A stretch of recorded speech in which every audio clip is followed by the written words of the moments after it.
حضور اکرم صلی اللہ علیہ وآلہ وسلم کا ارشاد ہے، تمام اعمال کا دار و مدار نیت پر ہے، اور ہر عمل کا نتیجہ ہر انسان کو اس کی نیت کے مطابق ہی ملے گا۔ پس جس کی ہجرت دولت دنیا حاصل کرنے کے لیے ہو یا کسی عورت سے شادی کی غرض سے ہو، پس اس کی ہجرت انہی چیزوں کے لیے ہوگی جن کے حاصل کرنے کی نیت سے اس نے ہجرت کی۔ صحیح بخاری حدیث نمبر 2۔ حضور اکرم صلی اللہ علیہ وآلہ وسلم نے فرمایا کہ وحی نازل ہوتے وقت کبھی مجھ کو گھنٹی کی سی آواز محسوس ہوتی ہے، اور وحی کی یہ کیفیت مجھ پر بہت شاق گزرتی ہے۔ جب یہ کیفیت ختم ہوتی ہے تو میرے دل و دماغ پر اس فرشتے کے ذریعے نازل شدہ وحی محفوظ ہو جاتی ہے، اور کسی وقت ایسا ہوتا ہے کہ فرشتہ بشکل انسان میرے پاس آتا ہے اور مجھ سے کلام کرتا ہے، پس میں اس کا کہا ہوا یاد رکھ لیتا ہوں۔ صحیح بخاری حدیث نمبر 3۔ حضرت صلی اللہ علیہ وآلہ وسلم پر وحی کا ابتدائی دور اچھے سچے پاکیزہ خوابوں سے شروع ہوا۔ آپ خواب میں جو کچھ دیکھتے وہ صبح کی روشنی کی طرح صحیح اور سچا ثابت ہوتا۔ پھر من جانب قدرت آپ تنہائی پسند ہو گئے، اور آپ نے غار حرا میں خلوت نشینی اختیار فرمائی، اور کئی دن اور رات وہاں مسلسل عبادت اور یاد الہی و ذکر میں مشغول رہنے لگے۔ جب تک گھر آنے کو دل نہ چاہتا توشہ ہمراہ لیے ہوئے وہاں رہتے۔ توشہ ختم ہونے پر ہی اہلیہ محترمہ حضرت خدیجہ رضی اللہ تعالی عنہا کے پاس تشریف لاتے، اور کچھ توشہ ہمراہ لے کر پھر وہاں جا کر خلوت گزین ہو جاتے۔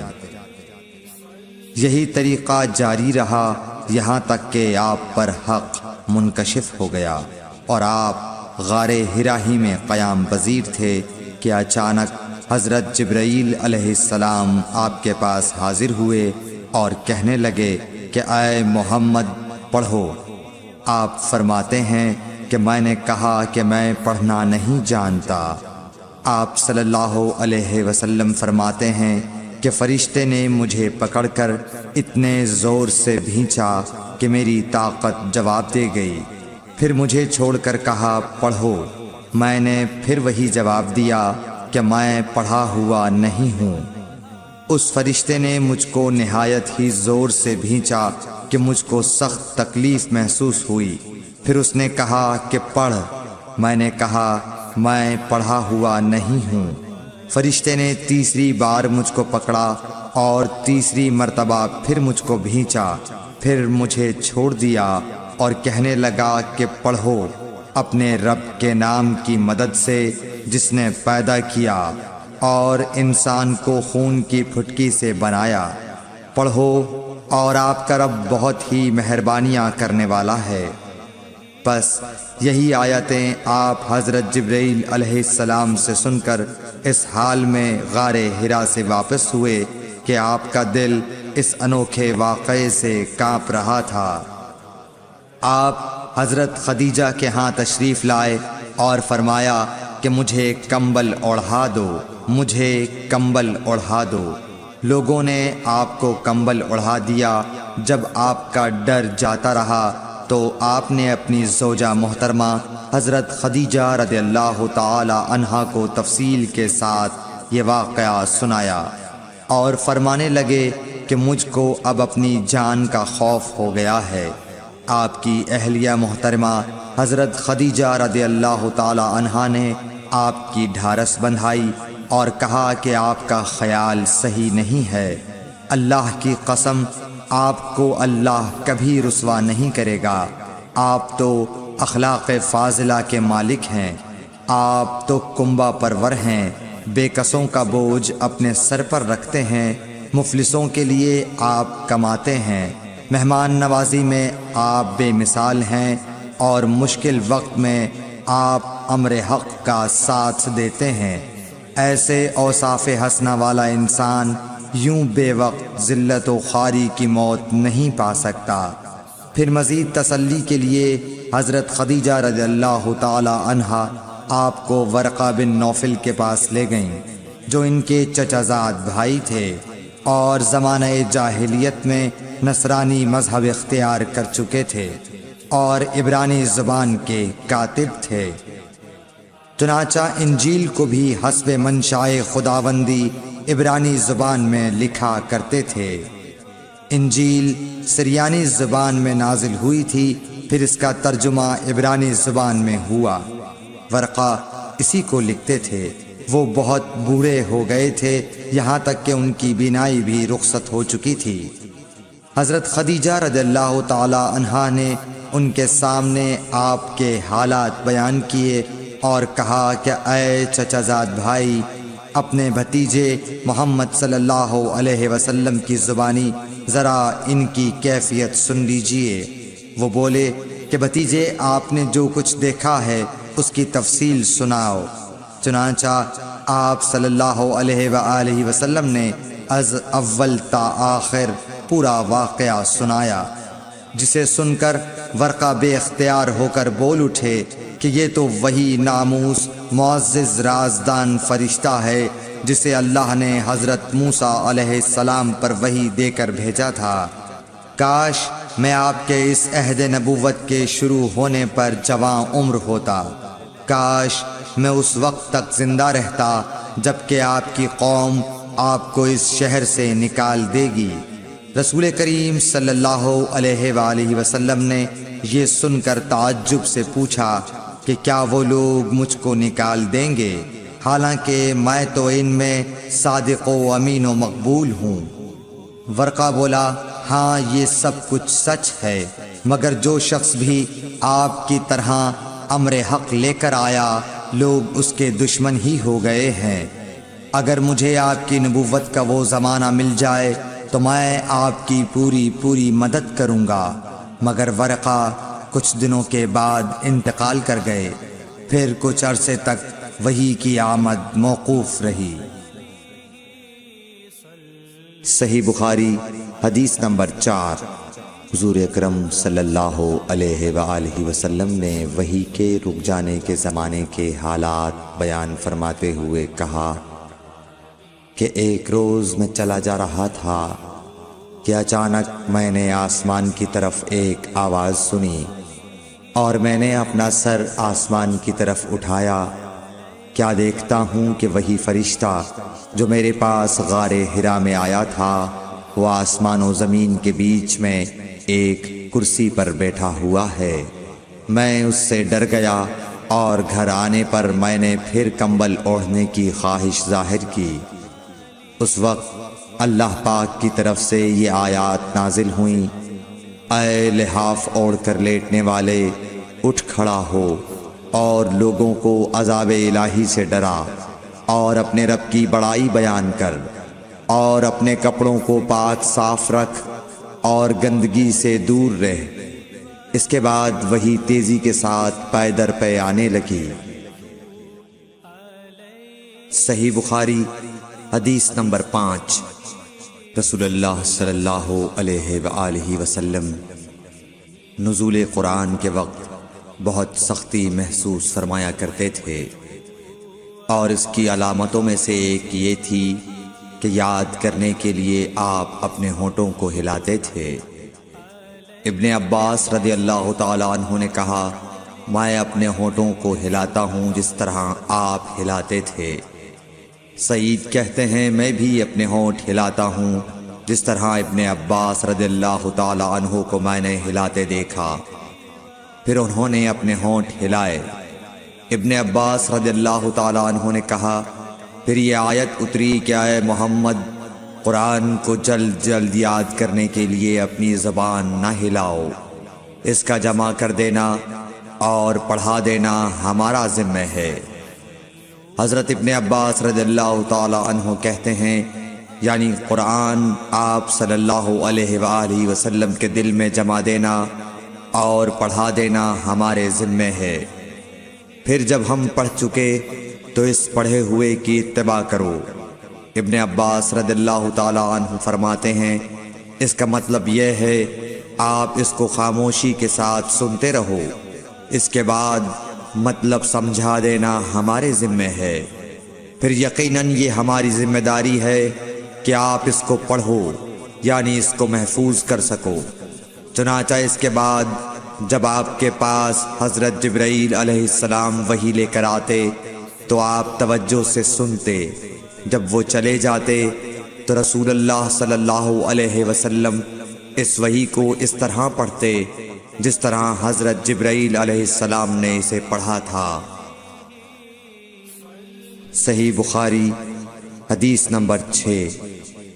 رسول اللہ صلی اللہ علیہ وآلہ وسلم سب لوگوں سے زیادہ جواد سخی تھے، اور رمضان میں دوسرے اوقات کے مقابلے میں جب جبرائیل علیہ السلام آپ صلی اللہ علیہ وآلہ وسلم سے ملتے بہت ہی زیادہ جود و کرم فرماتے۔ جبرائیل علیہ السلام رمضان کی ہر رات میں آپ صلی اللہ علیہ وآلہ وسلم سے ملاقات کرتے اور آپ کے ساتھ قرآن کا دورہ کرتے۔ غرض حضرت صلی اللہ علیہ وآلہ وسلم لوگوں کو بھلائی پہنچانے میں بارش لانے والی ہوا سے بھی زیادہ جود و کرم فرمایا کرتے تھے۔ صحیح بخاری حدیث نمبر 7۔ ہرقل شاہ روم نے قریش کے قافلے میں ایک آدمی بلانے کو بھیجا، اور اس وقت یہ لوگ تجارت کے لیے ملک شام گئے ہوئے تھے، اور یہ وہ زمانہ تھا جب رسول اللہ صلی اللہ علیہ وسلم نے قریش اور ابو سفیان سے ایک وقتی عہد کیا ہوا تھا۔ جب ابو سفیان اور دوسرے لوگ ہرقل کے پاس ایلیا پہنچے جہاں ہرقل نے دربار طلب کیا تھا، اس کے گرد روم کے بڑے بڑے لوگ، علماء، وزراء و امراء بیٹھے ہوئے تھے۔ ہرقل نے ان کو اور اپنے ترجمان کو بلوایا، پھر ان سے پوچھا کہ تم میں سے کون شخص مدعی رسالت کا زیادہ قریبی عزیز ہے؟ ابو سفیان کہتے ہیں کہ میں بول اٹھا کہ میں اس کا سب سے زیادہ قریبی رشتہ دار ہوں۔ یہ سن کر ہرقل نے حکم دیا کہ اس ابو سفیان کو میرے قریب لا کر بٹھاؤ اور اس کے ساتھیوں کو اس کی پیٹھ کے پیچھے بٹھا دو۔ پھر اپنے ترجمان سے کہا کہ ان لوگوں سے کہہ دو کہ میں ابو سفیان سے اس شخص یعنی محمد صلی اللہ علیہ وسلم کے حالات پوچھتا ہوں، اگر یہ مجھ سے کسی بات میں جھوٹ بول دے تو تم اس کا جھوٹ ظاہر کر دینا۔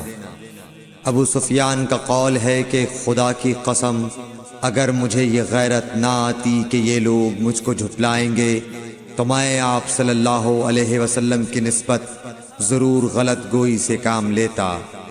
خیر، پہلی بات جو ہرقل نے مجھ سے پوچھی وہ یہ کہ اس شخص کا خاندان تم لوگوں میں کیسا ہے؟ میں نے کہا وہ تو بڑے اونچے عالی نسب والے ہیں۔ کہنے لگا اس سے پہلے بھی کسی نے تم لوگوں میں ایسی بات کہی تھی؟ میں نے کہا نہیں۔ کہنے لگا اچھا اس کے بڑوں میں کوئی بادشاہ ہوا ہے؟ میں نے کہا نہیں۔ پھر اس نے کہا بڑے لوگوں نے اس کی پیروی اختیار کی ہے یا کمزوروں نے؟ میں نے کہا نہیں، کمزوروں نے۔ پھر کہنے لگا اس کے تابعدار روز بڑھتے جاتے ہیں یا کوئی ساتھی پھر بھی جاتا ہے؟ میں نے کہا نہیں۔ کہنے لگا کیا اپنے اس دعوی نبوت سے پہلے کبھی کسی بھی موقع پر اس نے جھوٹ بولا ہے؟ میں نے کہا نہیں، اور اب ہماری اس سے صلح کی ایک مقررہ مدت ٹھہری ہوئی ہے، معلوم نہیں وہ اس میں کیا کرنے والا ہے۔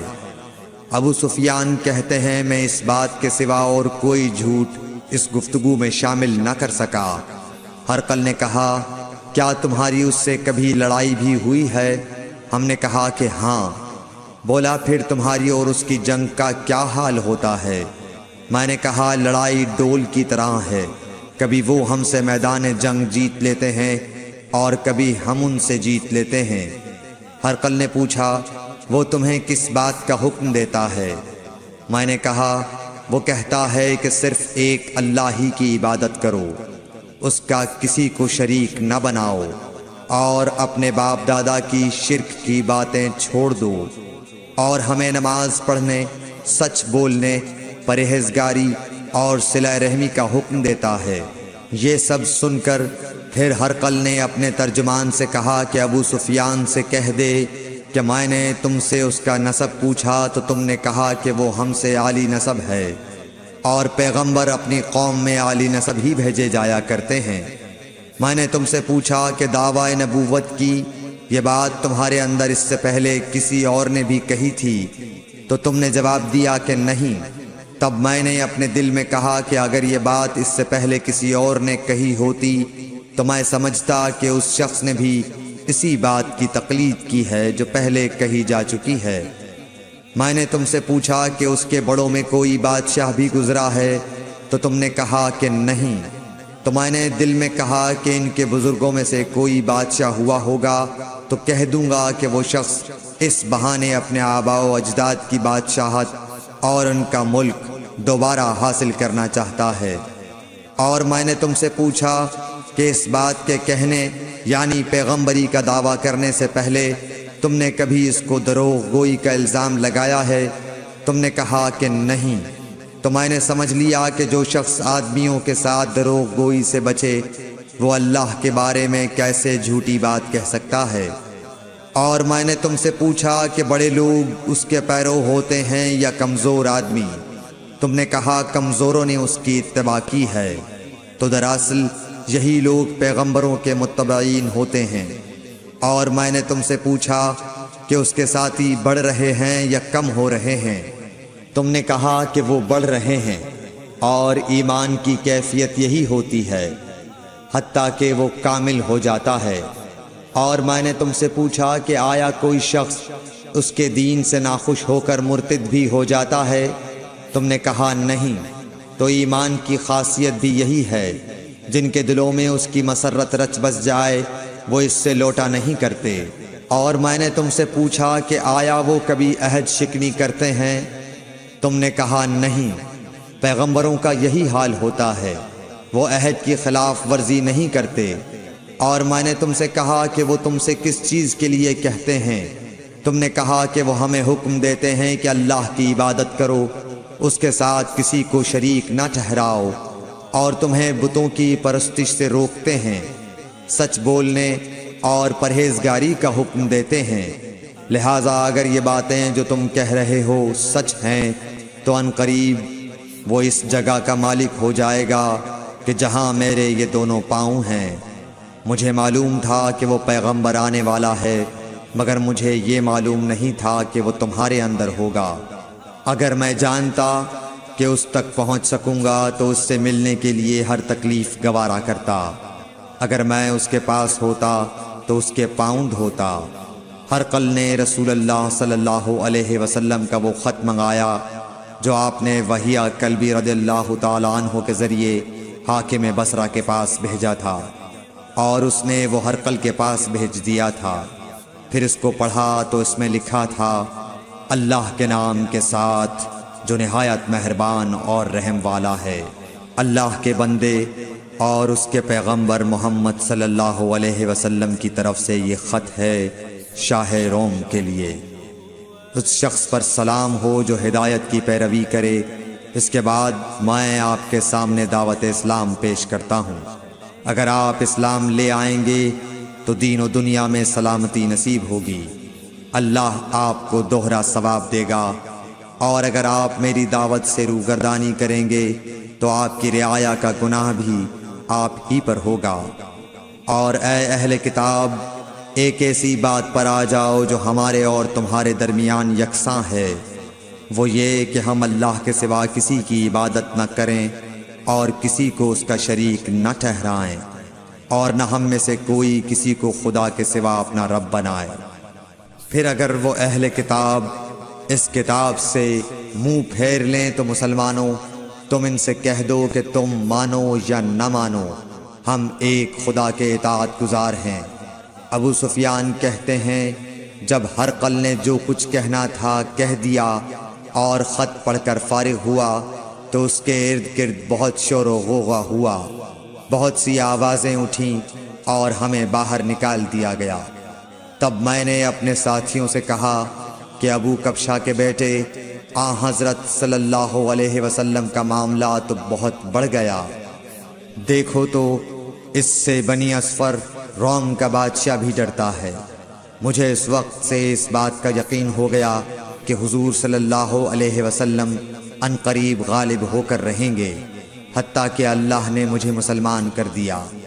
راوی کا بیان ہے کہ ابن ناطور ایلیا کا حاکم ہرقل کا مصاحب اور شام کے نصارہ کا لاٹ پادری بیان کرتا تھا کہ ہرقل جب ایلیا آیا ایک دن صبح کو پریشان اٹھا تو اس کے درباریوں نے دریافت کیا کہ آج ہم آپ کی حالت بدلی ہوئی پاتے ہیں، کیا وجہ ہے؟ ابن ناطور کا بیان ہے کہ ہرقل نجومی تھا، علم نجوم میں وہ پوری مہارت رکھتا تھا۔ اس نے اپنے ہم نشینوں کو بتایا کہ میں نے آج رات ستاروں پر نظر ڈالی تو دیکھا کہ ختنہ کرنے والوں کا بادشاہ ہمارے ملک پر غالب آ گیا ہے۔ بھلا اس زمانے میں کون لوگ ختنہ کرتے ہیں؟ انہوں نے کہا کہ یہود کے سوا کوئی ختنہ نہیں کرتا، سو ان کی وجہ سے پریشان نہ ہوں۔ سلطنت کے تمام شہروں میں یہ حکم لکھ بھیجیے کہ وہاں جتنے یہودی ہوں سب قتل کر دیے جائیں۔ وہ لوگ انہی باتوں میں مشغول تھے کہ ہرقل کے پاس ایک آدمی لایا گیا جسے شاہ غسان نے بھیجا تھا۔ اس نے رسول اللہ صلی اللہ علیہ وسلم کے حالات بیان کیے۔ جب ہرقل نے سارے حالات سن لیے تو کہا کہ جا کر دیکھو وہ ختنہ کیے ہوئے ہے یا نہیں۔ انہوں نے اسے دیکھا تو بتلایا کہ وہ ختنہ کیا ہوا ہے۔ ہرقل نے جب اس شخص سے عرب کے بارے میں پوچھا تو اس نے بتلایا کہ وہ ختنہ کرتے ہیں۔ تب ہرقل نے کہا کہ یہی محمد صلی اللہ علیہ وسلم اس امت کے بادشاہ ہیں جو پیدا ہو چکے ہیں۔ پھر اس نے اپنے ایک دوست کو رومیہ خط لکھا اور وہ بھی علم نجوم میں ہرقل کی طرح ماہر تھا۔ پھر وہاں سے ہرقل حمص چلا گیا، ابھی حمص سے نکلا نہیں تھا کہ اس کے دوست کا خط اس کے جواب میں آ گیا۔ اس کی رائے بھی حضور صلی اللہ علیہ وسلم کے ظہور کے بارے میں ہرقل کے موافق تھی کہ محمد صلی اللہ علیہ وسلم واقعی پیغمبر ہیں۔ اس کے بعد ہرقل نے روم کے بڑے آدمیوں کو اپنے حمص کے محل میں طلب کیا اور اس کے حکم سے محل کے دروازے بند کر لیے گئے۔ پھر وہ اپنے خاص محل سے باہر آیا اور کہا، اے روم والو، کیا ہدایت اور کامیابی میں کچھ حصہ تمہارے لیے بھی ہے؟ اگر تم اپنی سلطنت کی بقا چاہتے ہو تو پھر اس نبی صلی اللہ علیہ وسلم کی بیعت کر لو اور مسلمان ہو جاؤ۔ یہ سننا تھا کہ پھر لوگ وحشی گدھوں کی طرح دروازوں کی طرف دوڑے، مگر انہیں بند پایا۔ آخر جب ہرقل نے اس بات سے ان کی یہ نفرت دیکھی اور ان کے ایمان لانے سے مایوس ہو گیا تو کہنے لگا کہ ان لوگوں کو میرے پاس لاؤ۔ جب وہ دوبارہ آئے تو اس نے کہا، میں نے جو بات کہی تھی اس سے تمہاری دینی پختگی کی آزمائش مقصود تھی، سو وہ میں نے دیکھ لی۔ تب یہ بات سن کر وہ سب کے سب اس کے سامنے سجدے میں گر پڑے اور اس سے خوش ہو گئے۔ بالآخر ہرقل کی آخری حالت یہی رہی۔ صحیح بخاری حدیث نمبر 8۔ رسول اللہ صلی اللہ علیہ وسلم نے فرمایا، اسلام کی بنیاد 5 چیزوں پر قائم کی گئی ہے۔ اول گواہی دینا کہ اللہ کے سوا کوئی معبود نہیں اور بے شک حضرت محمد صلی اللہ علیہ وسلم اللہ کے سچے رسول ہیں، اور نماز قائم کرنا اور زکوٰۃ ادا کرنا اور حج کرنا اور رمضان کے روزے رکھنا۔ صحیح بخاری حدیث نمبر 9۔ نبی کریم صلی اللہ علیہ وآلہ وسلم نے فرمایا کہ ایمان کی 60 سے کچھ اوپر شاخیں ہیں۔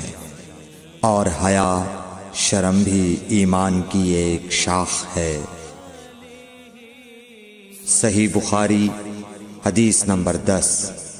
حضرت محمد مصطفیٰ صلی اللہ علیہ وآلہ وسلم نے فرمایا، مسلمان وہ ہے جس کی زبان اور ہاتھ سے مسلمان بچے رہیں، اور مہاجر وہ ہے جو ان کاموں کو چھوڑ دے جن سے اللہ نے منع فرمایا۔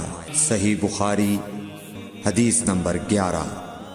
لوگوں نے پوچھا، یا رسول اللہ، کون سا اسلام افضل ہے؟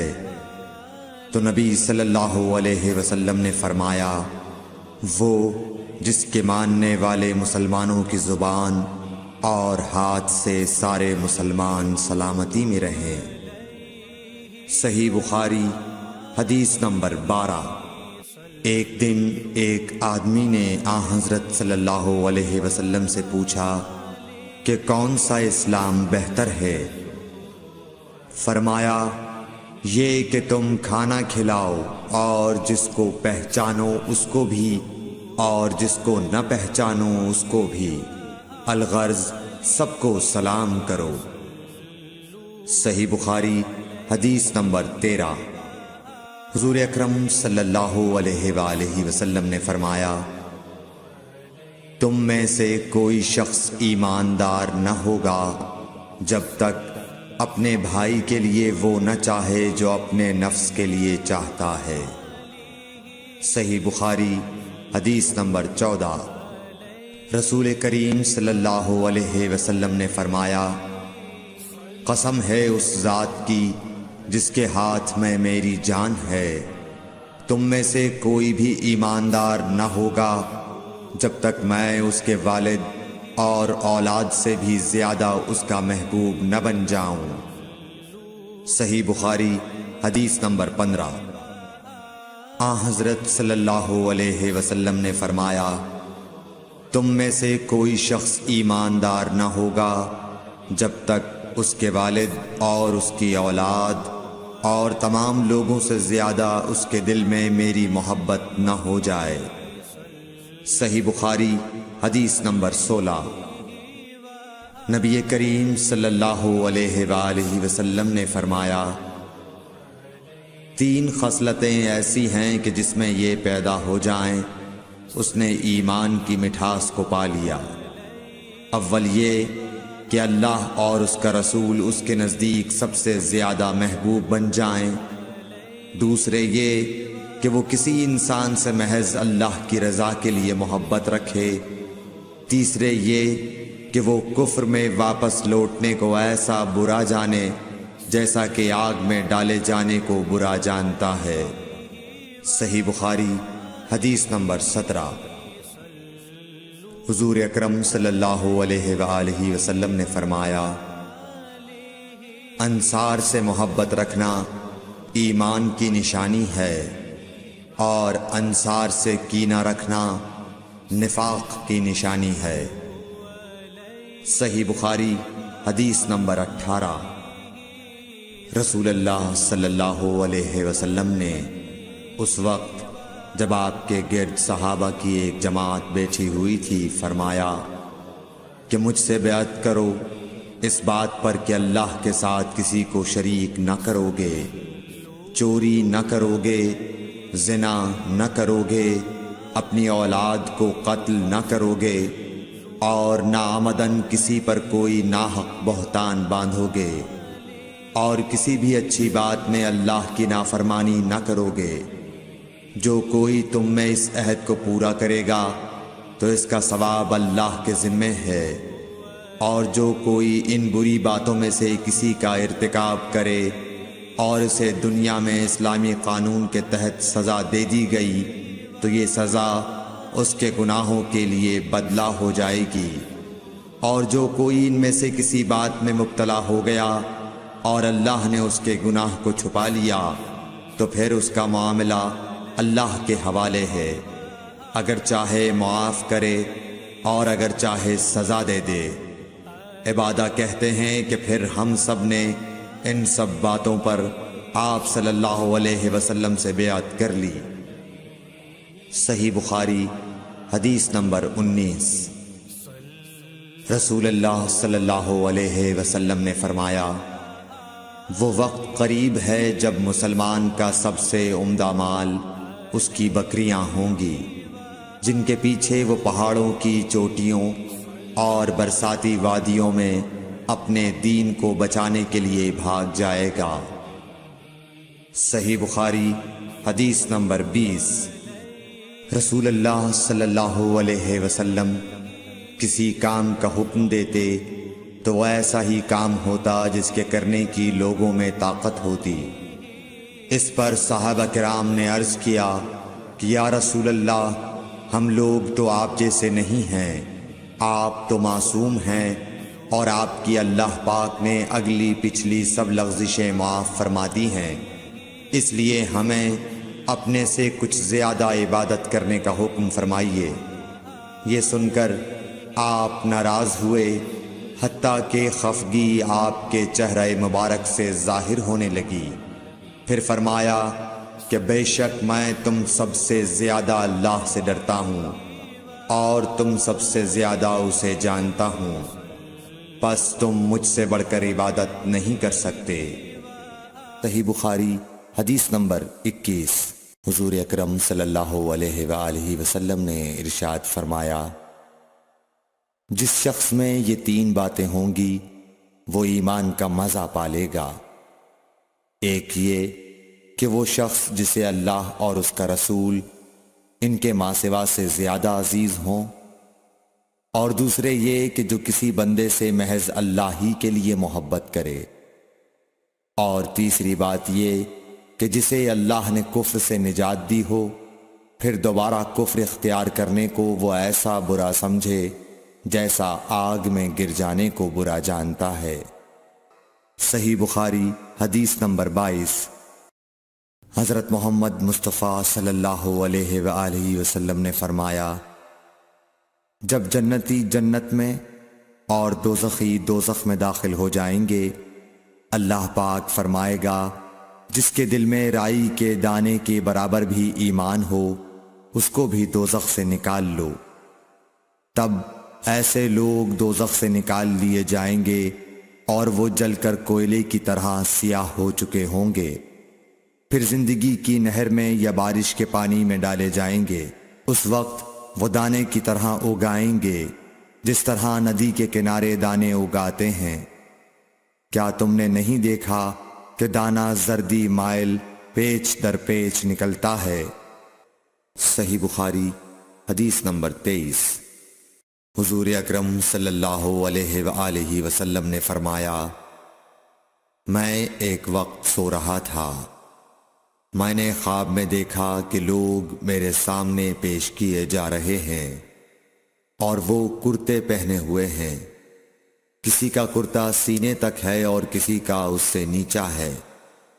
پھر میرے سامنے عمر بن خطاب لائے گئے، ان کے بدن پر جو کرتا تھا اسے وہ گھسیٹ رہے تھے، یعنی ان کا کرتا زمین تک نیچا تھا۔ صحابہ رضی اللہ تعالی عنہ نے پوچھا کہ یا رسول اللہ، اس کی کیا تعبیر ہے؟ آپ نے فرمایا کہ اس سے دین مراد ہے۔ صحیح بخاری حدیث نمبر 24۔ ایک مرتبہ رسول کریم صلی اللہ علیہ وسلم ایک انصاری شخص کے پاس سے گزرے، اس حال میں کہ وہ اپنے ایک بھائی سے کہہ رہے تھے کہ تم اتنی شرم کیوں کرتے ہو؟ آپ نے اس انصاری سے فرمایا کہ اس کو اس کے حال پر رہنے دو، کیونکہ حیا بھی ایمان ہی کا ایک حصہ ہے۔ صحیح بخاری حدیث نمبر 25۔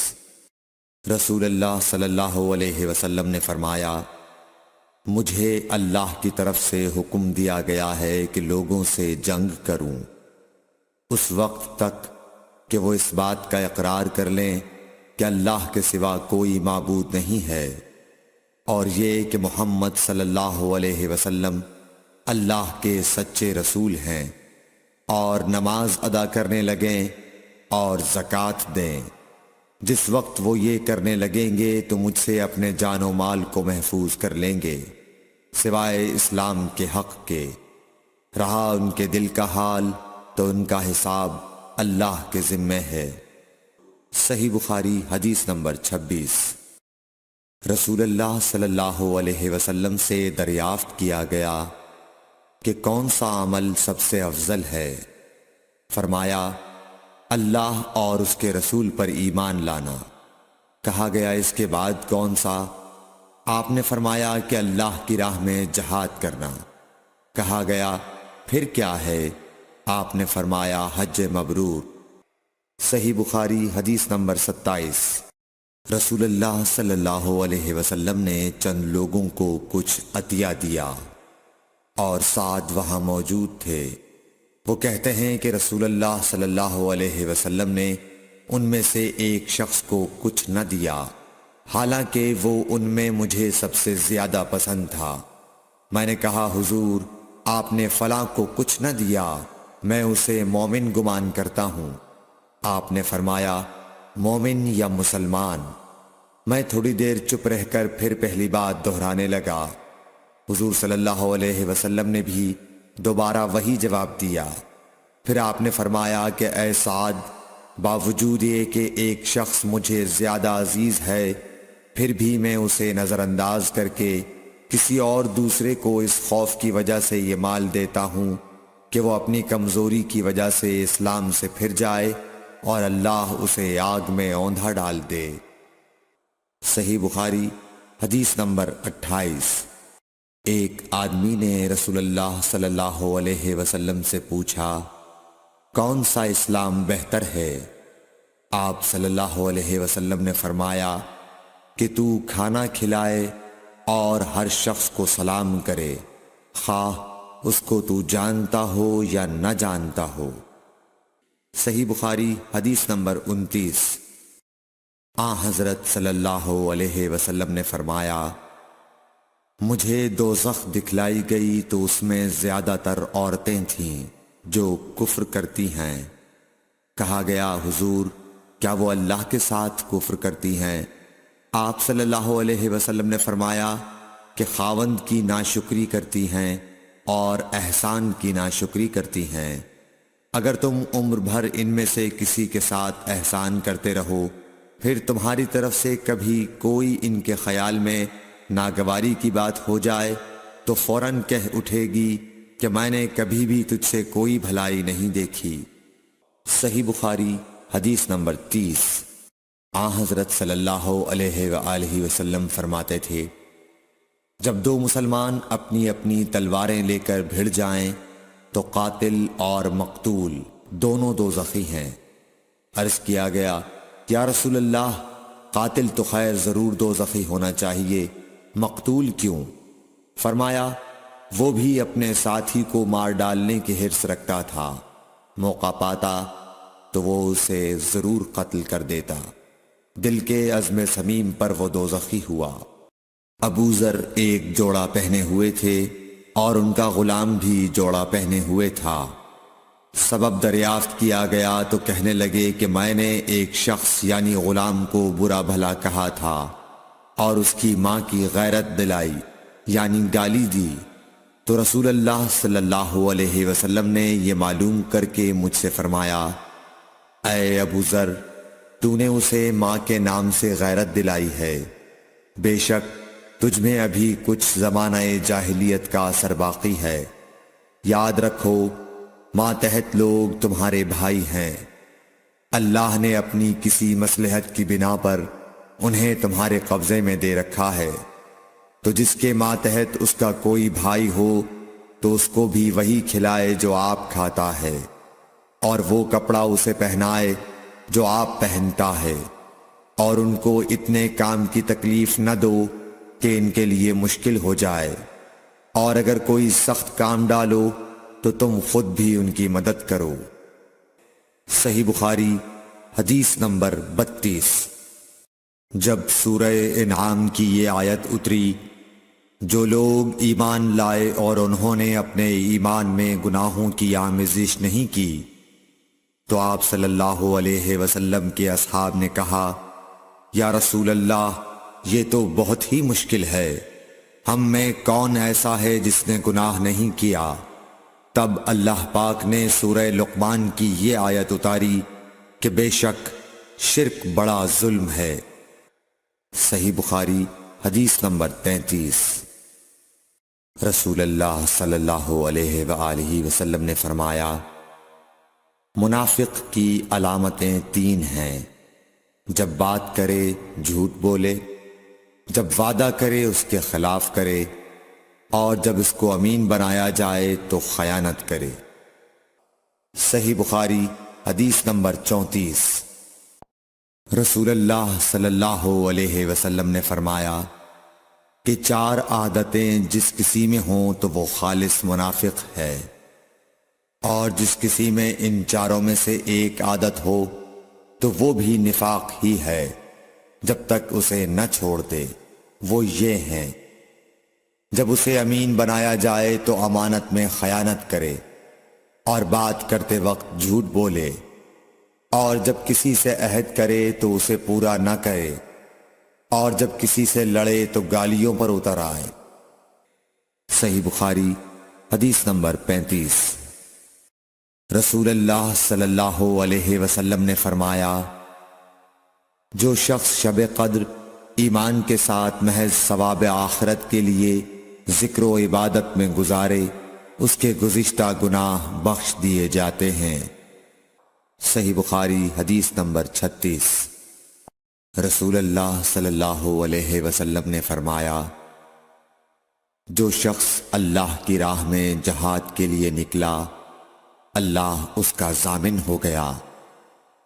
اللہ تعالیٰ فرماتا ہے، اس کو میری ذات پر یقین اور میرے پیغمبروں کی تصدیق نے اس سرفروشی کے لیے گھر سے نکالا ہے۔ میں اس بات کا ضامن ہوں کہ یا تو اس کو واپس کر دوں ثواب اور مال غنیمت کے ساتھ، یا شہید ہونے کے بعد جنت میں داخل کر دوں۔ رسول اللہ صلی اللہ علیہ وسلم نے فرمایا، اور اگر میں اپنی امت پر اس کام کو دشوار نہ سمجھتا تو لشکر کا ساتھ نہ چھوڑتا، اور میری خواہش ہے کہ اللہ کی راہ میں مارا جاؤں، پھر زندہ کیا جاؤں، پھر مارا جاؤں، پھر زندہ کیا جاؤں، پھر مارا جاؤں۔ صحیح بخاری حدیث نمبر 37۔ حضرت صلی اللہ علیہ وسلم نے فرمایا، جو کوئی رمضان میں راتوں کو ایمان رکھ کر اور ثواب کے لیے عبادت کرے، اس کے اگلے گناہ بخش دیے جاتے ہیں۔ صحیح بخاری حدیث نمبر 38۔ حضرت صلی اللہ علیہ وسلم نے فرمایا، جس نے رمضان کے روزے ایمان اور خالص نیت کے ساتھ رکھے، اس کے پچھلے گناہ بخش دیے گئے۔ صحیح بخاری حدیث نمبر 39۔ حضرت صلی اللہ علیہ وسلم نے فرمایا، بے شک دین آسان ہے، اور جو شخص دین میں سختی اختیار کرے گا تو دین اس پر غالب آ جائے گا، اور اس کی سختی نہ چل سکے گی۔ بس اس لیے اپنے عمل میں پختگی اختیار کرو، اور جہاں تک ممکن ہو میانہ روی برتو، اور خوش ہو جاؤ کہ اس طرز عمل سے تم کو دارین کے فوائد حاصل ہوں گے۔ اور صبح اور دوپہر اور شام اور کسی قدر رات میں عبادت سے مدد حاصل کرو۔ نماز 5 وقتہ بھی مراد ہو سکتی ہے کہ پابندی سے ادا کرو۔ صحیح بخاری حدیث نمبر 40۔ رسول اللہ صلی اللہ علیہ وسلم جب مدینہ تشریف لائے تو پہلے اپنی نانہال اترے جو انصار تھے، اور وہاں آپ نے 16 یا 17 ماہ بیت المقدس کی طرف منہ کر کے نماز پڑھی، اور آپ کی خواہش تھی کہ آپ کا قبلہ بیت اللہ کی طرف ہو۔ جب بیت اللہ کی طرف نماز پڑھنے کا حکم ہو گیا تو سب سے پہلی نماز جو آپ نے بیت اللہ کی طرف پڑھی عصر کی نماز تھی۔ وہاں آپ صلی اللہ علیہ وسلم کے ساتھ لوگوں نے بھی نماز پڑھی۔ پھر آپ کے ساتھ نماز پڑھنے والوں سے ایک آدمی نکلا اور اس کا مسجد بنی حارثہ کی طرف گزر ہوا تو وہ لوگ رکوع میں تھے۔ وہ بولا کہ میں اللہ کی گواہی دیتا ہوں کہ میں نے رسول اللہ صلی اللہ علیہ وسلم کے ساتھ مکے کی طرف منہ کر کے نماز پڑھی ہے۔ یہ سن کر وہ لوگ اسی حال میں بیت اللہ کی طرف گھوم گئے، اور جب رسول اللہ صلی اللہ علیہ وسلم بیت المقدس کی طرف منہ کر کے نماز پڑھا کرتے تھے، یہودی اور عیسائی خوش ہوتے تھے، مگر جب آپ نے بیت اللہ کی طرف منہ پھیر لیا تو انہیں یہ امر ناگوار ہوا۔ زہیر ایک راوی کہتے ہیں کہ ہم سے ابو اسحاق نے برا سے یہ حدیث بھی نقل کی ہے کہ قبلہ کی تبدیلی سے پہلے کچھ مسلمان انتقال کر چکے تھے، تو ہمیں یہ معلوم نہ ہو سکا کہ ان کی نمازوں کے بارے میں کیا کہیں۔ تب اللہ نے یہ آیت نازل کی، وَمَا كَانَ اللَّهُ لِيُضِيعَ إِيمَانَكُمْ، سورہ بقرہ آیت number 143۔ Thanks for watching. Don't forget to like, comment, share and subscribe to حضور اکرم صلی اللہ علیہ وآلہ وسلم نے ارشاد فرمایا کہ جب ایک بندہ مسلمان ہو جائے اور اس کا اسلام عمدہ ہو، یقین و خلوص کے ساتھ ہو، تو اللہ اس کے گناہ کو جو اس نے اس اسلام لانے سے پہلے کیا معاف فرما دیتا ہے، اور اب اس کے بعد کے لیے بدلہ شروع ہو جاتا ہے، یعنی ایک نیکی کے عوض 10 گناہ سے لے کر 700 گناہ تک ثواب، اور ایک برائی کا اسی برائی کے مطابق بدلہ دیا جاتا ہے، مگر یہ کہ اللہ تعالیٰ اس برائی سے بھی درگزر کرے اور اسے بھی معاف فرما دے، یہ بھی اس کے لیے آسان ہے۔ صحیح بخاری حدیث نمبر 42۔ رسول اللہ صلی اللہ علیہ وسلم نے فرمایا کہ تم میں سے کوئی شخص جب اپنے اسلام کو عمدہ بنا لے، یعنی نفاق اور ریا سے پاک کر لے، تو ہر نیک کام جو وہ کرتا ہے اس کے عوض 10 سے لے کر 700 گناہ تک نیکیاں لکھی جاتی ہیں، اور ہر برا کام جو کرتا ہے تو وہ اتنا ہی لکھا جاتا ہے جتنا کہ اس نے کیا ہے۔ صحیح بخاری حدیث نمبر 43۔ رسول اللہ صلی اللہ علیہ وسلم ایک دن حضرت عائشہ رضی اللہ تعالی عنہا کے پاس آئے۔ اس وقت ایک عورت حضرت عائشہ رضی اللہ تعالی عنہا کے پاس بیٹھی تھی۔ آپ صلی اللہ علیہ وسلم نے دریافت کیا، یہ کون ہے؟ عرض کیا، فلاں عورت، اور اس کی نماز کے اشتیاق اور پابندی کا ذکر کیا۔ آپ صلی اللہ علیہ وسلم نے فرمایا، ٹھہر جاؤ، سن لو کہ تم پر اتنا ہی عمل واجب ہے جتنے عمل کی تمہارے اندر طاقت ہے۔ اللہ کی قسم، ثواب دینے سے اللہ نہیں اکتاتا، مگر تم عمل کرتے کرتے اکتا جاؤ گے، اور اللہ کو دین کا وہی عمل زیادہ پسند ہے جس کی ہمیشہ پابندی کی جا سکے، اور انسان بغیر اکتائے اسے انجام دے۔ صحیح بخاری حدیث نمبر 44۔ رسول اللہ صلی اللہ علیہ وسلم نے فرمایا، جس شخص نے لا الہ الا اللہ کہہ لیا اور اس کے دل میں جو برابر بھی ایمان ہے، تو وہ ایک نہ ایک دن دوزخ سے ضرور نکلے گا، اور دوزخ سے وہ شخص بھی ضرور نکلے گا جس نے کلمہ پڑھا اور اس کے دل میں گیہوں کے دانے برابر خیر ہے، اور دوزخ سے وہ بھی نکلے گا جس نے کلمہ پڑھا اور اس کے دل میں ایک ذرہ برابر بھی خیر ہے۔ صحیح بخاری حدیث نمبر 45۔ ایک یہودی نے حضرت عمر بن خطاب رضی اللہ تعالیٰ عنہ سے کہا کہ اے امیر المومنین، تمہاری کتاب قرآن میں ایک آیت ہے جسے تم پڑھتے ہو، اگر وہ ہم یہودیوں پر نازل ہوتی تو ہم اس کے نزول کے دن کو یوم عید بنا لیتے۔ آپ نے پوچھا، وہ کون سی آیت ہے؟ اس نے جواب دیا، سورہ مائدہ کی یہ آیت کہ آج میں نے تمہارے دین کو مکمل کر دیا اور اپنی نعمت تم پر تمام کر دی اور تمہارے لیے دین اسلام پسند کیا۔ حضرت عمر رضی اللہ تعالی عنہ نے فرمایا کہ ہم اس دن اور اس مقام کو خوب جانتے ہیں۔ جب یہ آیت رسول اللہ صلی اللہ علیہ وسلم پر نازل ہوئی اس وقت آپ صلی اللہ علیہ وسلم عرفات میں جمعے کے دن کھڑے ہوئے تھے۔ صحیح بخاری حدیث نمبر 46۔ طلحہ بن عبید اللہ کہتے تھے کہ نجد والوں میں سے ایک شخص حضرت صلی اللہ علیہ وسلم کے پاس آیا، سر پریشان یعنی بال بکھرے ہوئے تھے۔ ہم اس کی آواز کی بن بناہٹ سنتے تھے اور ہم سمجھ نہیں پا رہے تھے کہ وہ کیا کہہ رہا ہے، یہاں تک کہ وہ نزدیک آن پہنچا جب معلوم ہوا کہ وہ اسلام کے بارے میں پوچھ رہا ہے۔ حضرت صلی اللہ علیہ وسلم نے فرمایا کہ اسلام دن رات میں 5 نمازیں پڑھنا ہے۔ اس نے کہا بس اس کے سوا تو اور کوئی نماز مجھ پر نہیں۔ آپ نے فرمایا نہیں مگر تو نفل پڑھے تو اور بات ہے۔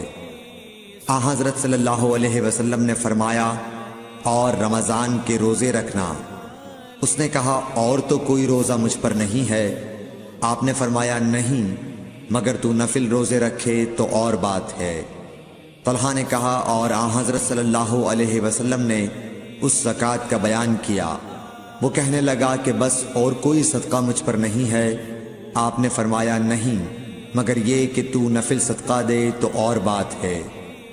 پھر وہ شخص پیٹھ موڑ کر چلا گیا، یوں کہتا جاتا تھا قسم خدا کی میں نہ اس سے بڑھاؤں گا نہ گھٹاؤں گا۔ حضرت صلی اللہ علیہ وسلم نے فرمایا اگر یہ سچا ہے تو اپنی مراد کو پہنچ گیا۔ صحیح بخاری حدیث نمبر 47۔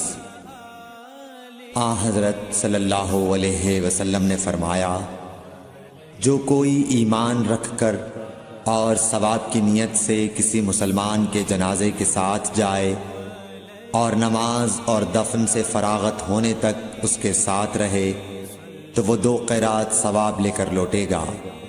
ہر قیرات اتنا بڑا ہوگا جیسے احد کا پہاڑ۔ اور جو شخص جنازے پر نماز پڑھ کر دفن سے پہلے لوٹ جائے تو وہ 1 قیرات ثواب لے کر لوٹے گا۔ صحیح بخاری حدیث نمبر 48۔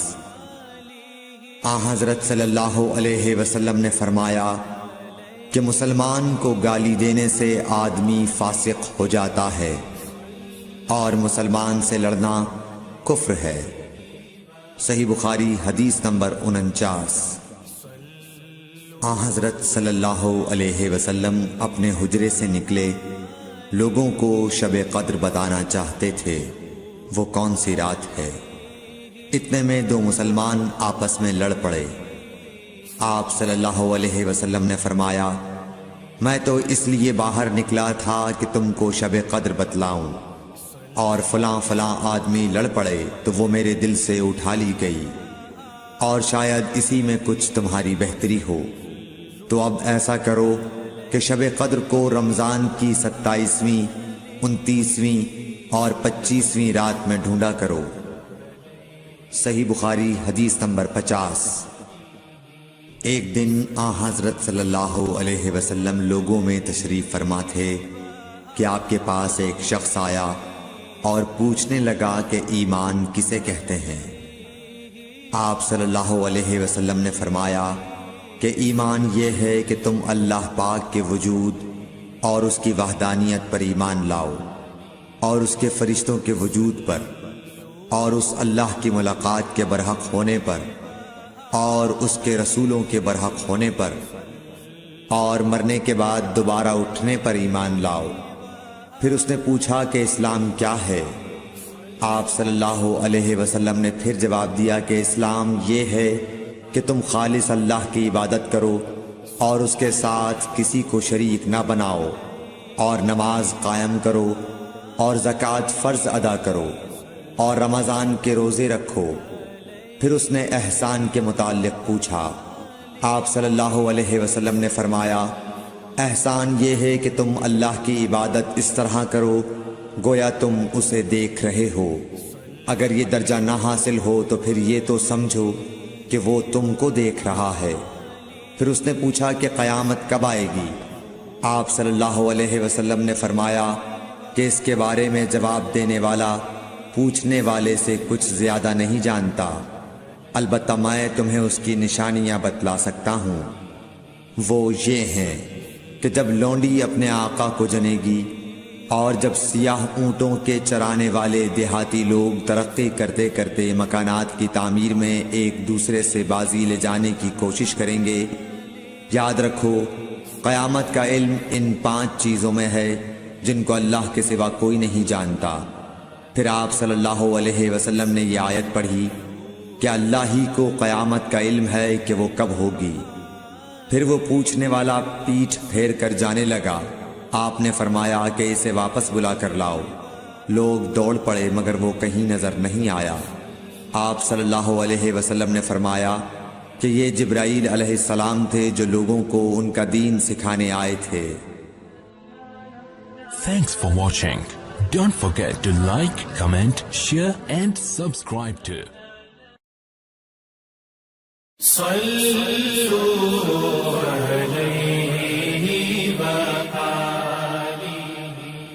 صحیح بخاری حدیث نمبر 51۔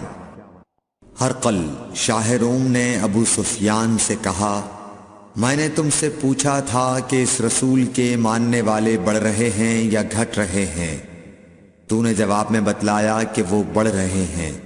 ٹھیک ہے، ایمان کا یہی حال رہتا ہے یہاں تک کہ وہ پورا ہو جائے۔ اور میں نے تجھ سے پوچھا تھا کہ کوئی اس کے دین میں آ کر پھر اس کو برا جان کر پھر جاتا ہے؟ تو نے کہا نہیں۔ اور ایمان کا یہی حال ہے، جب اس کی خوشی دل میں سما جاتی ہے تو پھر اس کو کوئی برا نہیں سمجھ سکتا۔ صحیح بخاری حدیث نمبر 52۔ حضور اکرم صلی اللہ علیہ وسلم فرماتے تھے، حلال کھلا ہوا ہے اور حرام بھی کھلا ہوا ہے، اور ان دونوں کے درمیان بعض چیزیں شبے کی ہیں جن کو بہت لوگ نہیں جانتے کہ حلال ہیں یا حرام۔ پھر جو کوئی شبے کی چیزوں سے بھی بچ گیا اس نے اپنے دین اور عزت کو بچا لیا، اور جو کوئی ان شبے کی چیزوں میں پڑ گیا اس کی مثال اس چرواہے کی ہے جو شاہی محفوظ چراگاہ کے آس پاس اپنے جانوروں کو چرائے۔ وہ قریب ہے کہ کبھی اس چراگاہ کے اندر گھس جائے اور شاہی مجرم قرار پائے۔ سن لو، ہر بادشاہ کی ایک چراگاہ ہوتی ہے، اللہ کی چراگاہ اس کی زمین پر حرام چیزیں ہیں، پس ان سے بچو۔ اور سن لو، بدن میں ایک گوشت کا ٹکڑا ہے، جب وہ درست ہوگا سارا بدن درست ہوگا، اور جہاں بگڑا سارا بدن بگڑ گیا۔ سن لو، وہ ٹکڑا آدمی کا دل ہے۔ صحیح بخاری حدیث نمبر 53۔ عبد القیس کا وفد جب حضرت صلی اللہ علیہ وسلم کے پاس آیا تو آپ نے پوچھا کہ یہ کون سی قوم کے لوگ ہیں یا یہ وفد کہاں کا ہے؟ انہوں نے کہا کہ ربیعہ خاندان کے لوگ ہیں۔ آپ صلی اللہ علیہ وسلم نے فرمایا، مرحبا اس قوم کو یا اس وفد کو، نہ ذلیل ہونے والے نہ شرمندہ ہونے والے، یعنی ان کا آنا بہت خوب ہے۔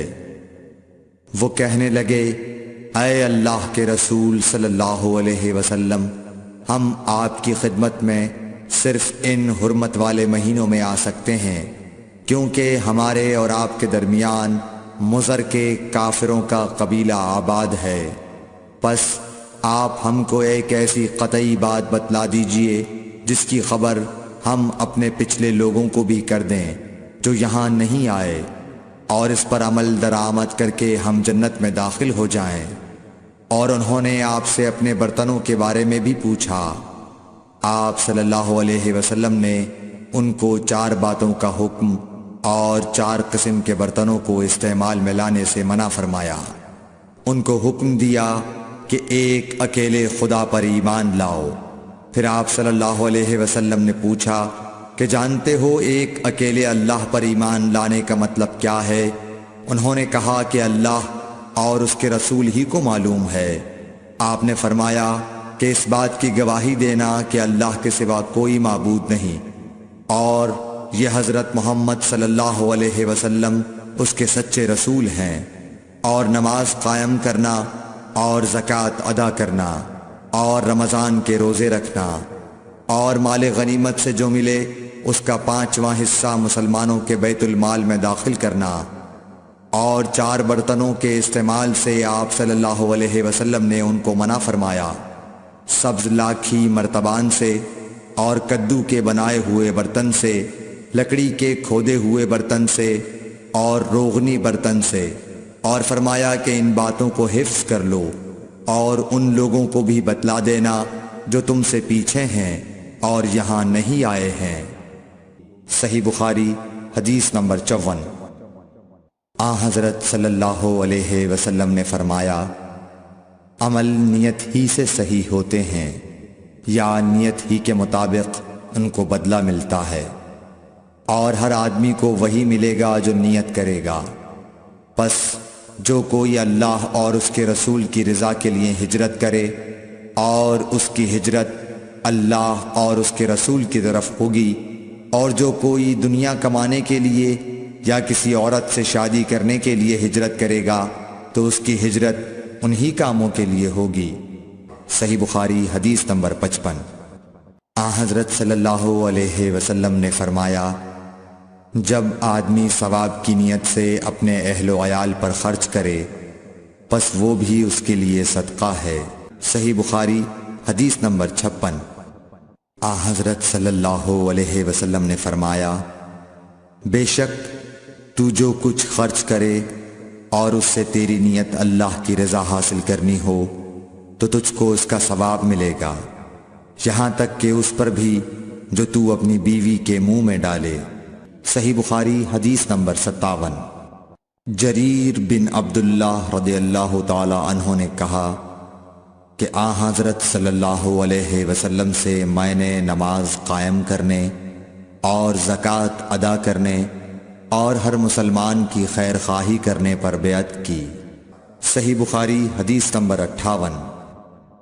جس دن مغیرہ بن شعبہ حاکم کوفہ کا انتقال ہوا تو جریر بن عبداللہ رضی اللہ تعالی عنہ خطبے کے لیے کھڑے ہوئے اور اللہ کی تعریف اور خوبی بیان کی، اور کہا تم کو اکیلے اللہ کا ڈر رکھنا چاہیے، اس کا کوئی شریک نہیں، اور تحمل اور اطمینان سے رہنا چاہیے اس وقت تک کہ کوئی دوسرا حاکم تمہارے اوپر آئے، اور وہ ابھی آنے والا ہے۔ پھر فرمایا کہ اپنے مرنے والے حاکم کے لیے دعائے مغفرت کرو، کیونکہ وہ مغیرہ بھی معافی کو پسند کرتا تھا۔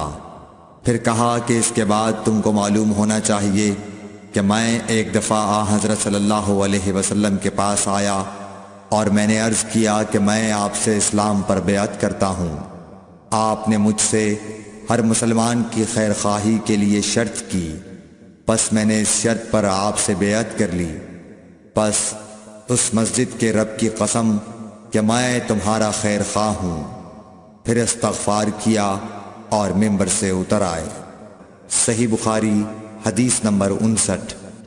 ایک بار حضرت صلی اللہ علیہ وسلم لوگوں میں بیٹھے ہوئے ان سے باتیں کر رہے تھے، اتنے میں ایک دیہاتی آپ کے پاس آیا اور پوچھنے لگا کہ قیامت کب آئے گی۔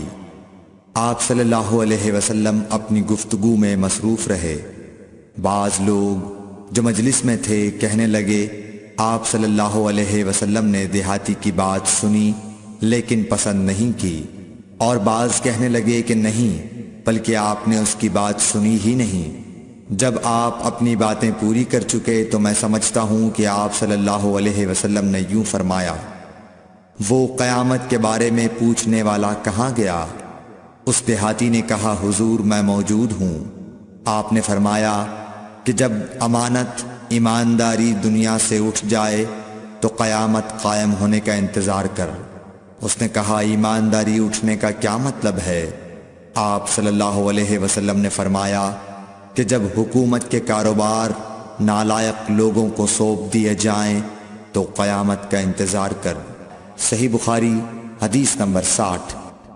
عبداللہ بن عمرو نے کہا کہ ایک سفر میں جو ہم نے کیا تھا حضرت صلی اللہ علیہ وسلم ہم سے پیچھے رہ گئے، اور آپ صلی اللہ علیہ وسلم ہم سے اس وقت ملے جب عصر کی نماز کا وقت آن پہنچا تھا۔ ہم جلدی جلدی وضو کر رہے تھے، پس پاؤں کو خوب دھونے کے بدل ہم یوں ہی سا دھو رہے تھے۔ یہ حال دیکھ کر آپ صلی اللہ علیہ وسلم نے بلند آواز سے پکارا، دیکھو ایڑیوں کی خرابی دوزخ سے ہونے والی ہے۔ 2 یا 3 بار آپ صلی اللہ علیہ وسلم نے یوں ہی بلند آواز سے فرمایا۔ صحیح بخاری حدیث نمبر 60، حدیث نمبر 61۔ حضرت صلی اللہ علیہ وسلم نے فرمایا، درختوں میں ایک درخت ایسا ہے کہ اس کے پتے نہیں جھڑتے، اور مسلمان کی مثال اسی درخت کی سی ہے، بتاؤ وہ کون سا درخت ہے؟ یہ سن کر لوگوں کا خیال جنگل کی طرف دوڑا۔ عبداللہ رضی اللہ تعالی عنہ نے کہا، میرے دل میں آیا کہ وہ کھجور کا درخت ہے، مگر میں اپنی کمسنی کی شرم سے نہ بولا۔ آخر صحابہ نے حضرت صلی اللہ علیہ وسلم سے پوچھا کہ وہ کون سا درخت ہے؟ آپ نے فرمایا، وہ کھجور کا درخت ہے۔ صحیح بخاری حدیث نمبر 62۔ حضرت صلی اللہ علیہ وسلم نے فرمایا، درختوں میں سے ایک درخت ایسا ہے کہ اس کے پتے نہیں جھڑتے، اور مسلمان کی بھی یہی مثال ہے، بتلاؤ وہ کون سا درخت ہے؟ یہ سن کر لوگوں کے خیالات جنگل کے درختوں میں چلے گئے۔ عبداللہ نے کہا کہ میرے دل میں آیا کہ بتلا دوں کہ وہ کھجور کا درخت ہے، لیکن وہاں بہت بزرگ موجود تھے، اس لیے مجھ کو شرم آئی۔ آخر صحابہ نے عرض کیا، یا رسول اللہ، آپ ہی بیان فرما دیجئے۔ آپ صلی اللہ علیہ وسلم نے بتلایا کہ وہ کھجور کا درخت ہے۔ صحیح بخاری حدیث نمبر 63۔ حضرت صلی اللہ علیہ وآلہ وسلم ایک بار مسجد میں بیٹھے ہوئے تھے، اتنے میں ایک شخص اونٹ پر سوار ہو کر آیا اور اونٹ کو مسجد میں بٹھا کر باندھ دیا۔ پھر پوچھنے لگا، بھائیو تم لوگوں میں محمد کون سے ہیں؟ حضرت صلی اللہ علیہ وسلم اس وقت لوگوں میں تکیہ لگائے بیٹھے ہوئے تھے۔ ہم نے کہا، حضرت محمد صلی اللہ علیہ وسلم یہ سفید رنگ والے بزرگ ہیں جو تکیہ لگائے ہوئے تشریف فرما ہیں۔ تب وہ آپ سے مخاطب ہوا کہ اے عبد المطلب کے فرزند۔ آپ صلی اللہ علیہ وسلم نے فرمایا، کہو میں آپ کی بات سن رہا ہوں۔ وہ بولا، میں آپ سے کچھ دینی باتیں دریافت کرنا چاہتا ہوں، اور ذرا سختی سے بھی پوچھوں گا تو آپ اپنے دل میں برا نہ مانیے گا۔ آپ صلی اللہ علیہ وسلم نے فرمایا، نہیں، جو تمہارا دل چاہے پوچھو۔ تب اس نے کہا کہ میں آپ کے رب اور اگلے لوگوں کے رب تبارک و تعالی کی قسم دے کر پوچھتا ہوں، کیا آپ کو اللہ نے دنیا کے سب لوگوں کی طرف رسول بنا کر بھیجا ہے؟ آپ صلی اللہ علیہ وسلم نے فرمایا، ہاں یا میرے اللہ۔ پھر اس نے کہا، میں آپ کو اللہ کی قسم دیتا ہوں، کیا اللہ نے آپ کو رات دن میں 5 نمازیں پڑھنے کا حکم فرمایا ہے؟ آپ صلی اللہ علیہ وسلم نے فرمایا، ہاں یا میرے اللہ۔ پھر کہنے لگا، میں آپ کو اللہ کی قسم دے کر پوچھتا ہوں کہ کیا اللہ نے آپ کو یہ حکم دیا ہے کہ سال بھر میں اس مہینے رمضان کے روزے رکھو؟ آپ صلی اللہ علیہ وسلم نے فرمایا، ہاں یا میرے اللہ۔ پھر کہنے لگا، میں آپ کو اللہ کی قسم دے کر پوچھتا ہوں کہ کیا اللہ نے آپ کو یہ حکم دیا ہے کہ آپ ہم میں سے جو مالدار لوگ ہیں ان سے زکوٰۃ وصول کر کے ہمارے محتاجوں میں بانٹ دیا کریں؟ حضرت صلی اللہ علیہ وسلم نے فرمایا، ہاں یا میرے اللہ۔ تب وہ شخص کہنے لگا، جو حکم آپ اللہ کے پاس سے لائے ہیں میں ان پر ایمان لایا، اور میں اپنی قوم کے لوگوں کا جو یہاں نہیں آئے ہیں بھیجا ہوا تحقیق حال کے لیے آیا ہوں۔ صحیح بخاری حدیث نمبر 64۔ رسول اللہ صلی اللہ علیہ وسلم نے ایک شخص کو اپنا ایک خط دے کر بھیجا اور اسے یہ حکم دیا کہ اسے حاکم بحرین کے پاس لے جائے۔ بحرین کے حاکم نے وہ خط کسریٰ شاہ ایران کے پاس بھیج دیا۔ جس وقت اس نے وہ خط پڑھا تو چاک کر ڈالا۔ راوی کہتے ہیں، اور میرا خیال ہے کہ ابن مسیب نے اس کے بعد مجھ سے کہا کہ اس واقعے کو سن کر رسول اللہ صلی اللہ علیہ وسلم نے اہل ایران کے لیے بد دعا کی کہ وہ بھی چاک شدہ خط کی طرح ٹکڑے ٹکڑے ہو جائیں۔ صحیح بخاری حدیث نمبر 65۔ رسول اللہ صلی اللہ علیہ وسلم نے کسی بادشاہ کے نام دعوت اسلام دینے کے لیے ایک خط لکھا یا لکھنے کا ارادہ کیا تو آپ صلی اللہ علیہ وسلم سے کہا گیا کہ وہ بغیر مہر کے خط نہیں پڑھتے، یعنی بے مہر کے خط کو مستند نہیں سمجھتے۔ تب آپ صلی اللہ علیہ وسلم نے چاندی کی انگوٹھی بنوائی جس میں محمد الرسول اللہ کندہ تھا۔ صحیح بخاری حدیث نمبر 66۔ ایک مرتبہ رسول اللہ صلی اللہ علیہ وسلم مسجد میں تشریف فرما تھے اور لوگ آپ صلی اللہ علیہ وسلم کے ارد گرد بیٹھے ہوئے تھے کہ 3 آدمی وہاں آئے۔ ان میں سے 2 رسول اللہ صلی اللہ علیہ وسلم کے سامنے پہنچ گئے اور ایک واپس چلا گیا۔ پھر وہ دونوں رسول اللہ صلی اللہ علیہ وسلم کے سامنے کھڑے ہو گئے۔ اس کے بعد ان میں سے ایک نے جب مجلس میں ایک جگہ کچھ گنجائش دیکھی تو وہاں بیٹھ گیا، اور دوسرا اہل مجلس کے پیچھے بیٹھ گیا، اور تیسرا جو تھا وہ لوٹ گیا۔ تو جب رسول اللہ صلی اللہ علیہ وسلم اپنی گفتگو سے فارغ ہوئے تو صحابہ رضی اللہ عنہم سے فرمایا، کیا تمہیں 3 آدمیوں کے بارے میں نہ بتاؤں؟ تو سنو۔ ان میں سے ایک نے اللہ سے پناہ چاہی، اللہ نے اسے پناہ دی، اور دوسرے کو شرم آئی تو اللہ بھی اس سے شرمایا کہ اسے بھی بخش دیا، اور تیسرے شخص نے منہ موڑا، اللہ نے بھی اس سے منہ موڑ لیا۔ صحیح بخاری حدیث نمبر 67۔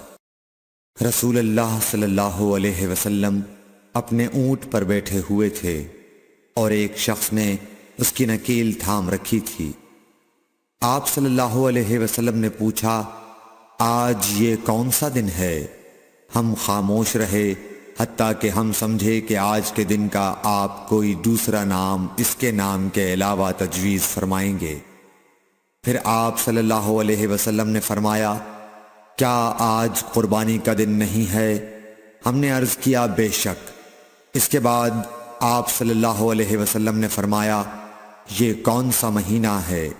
ہم اس پر بھی خاموش رہے اور یہی سمجھے کہ اس مہینے کا بھی آپ اس کے نام کے علاوہ کوئی دوسرا نام تجویز فرمائیں گے۔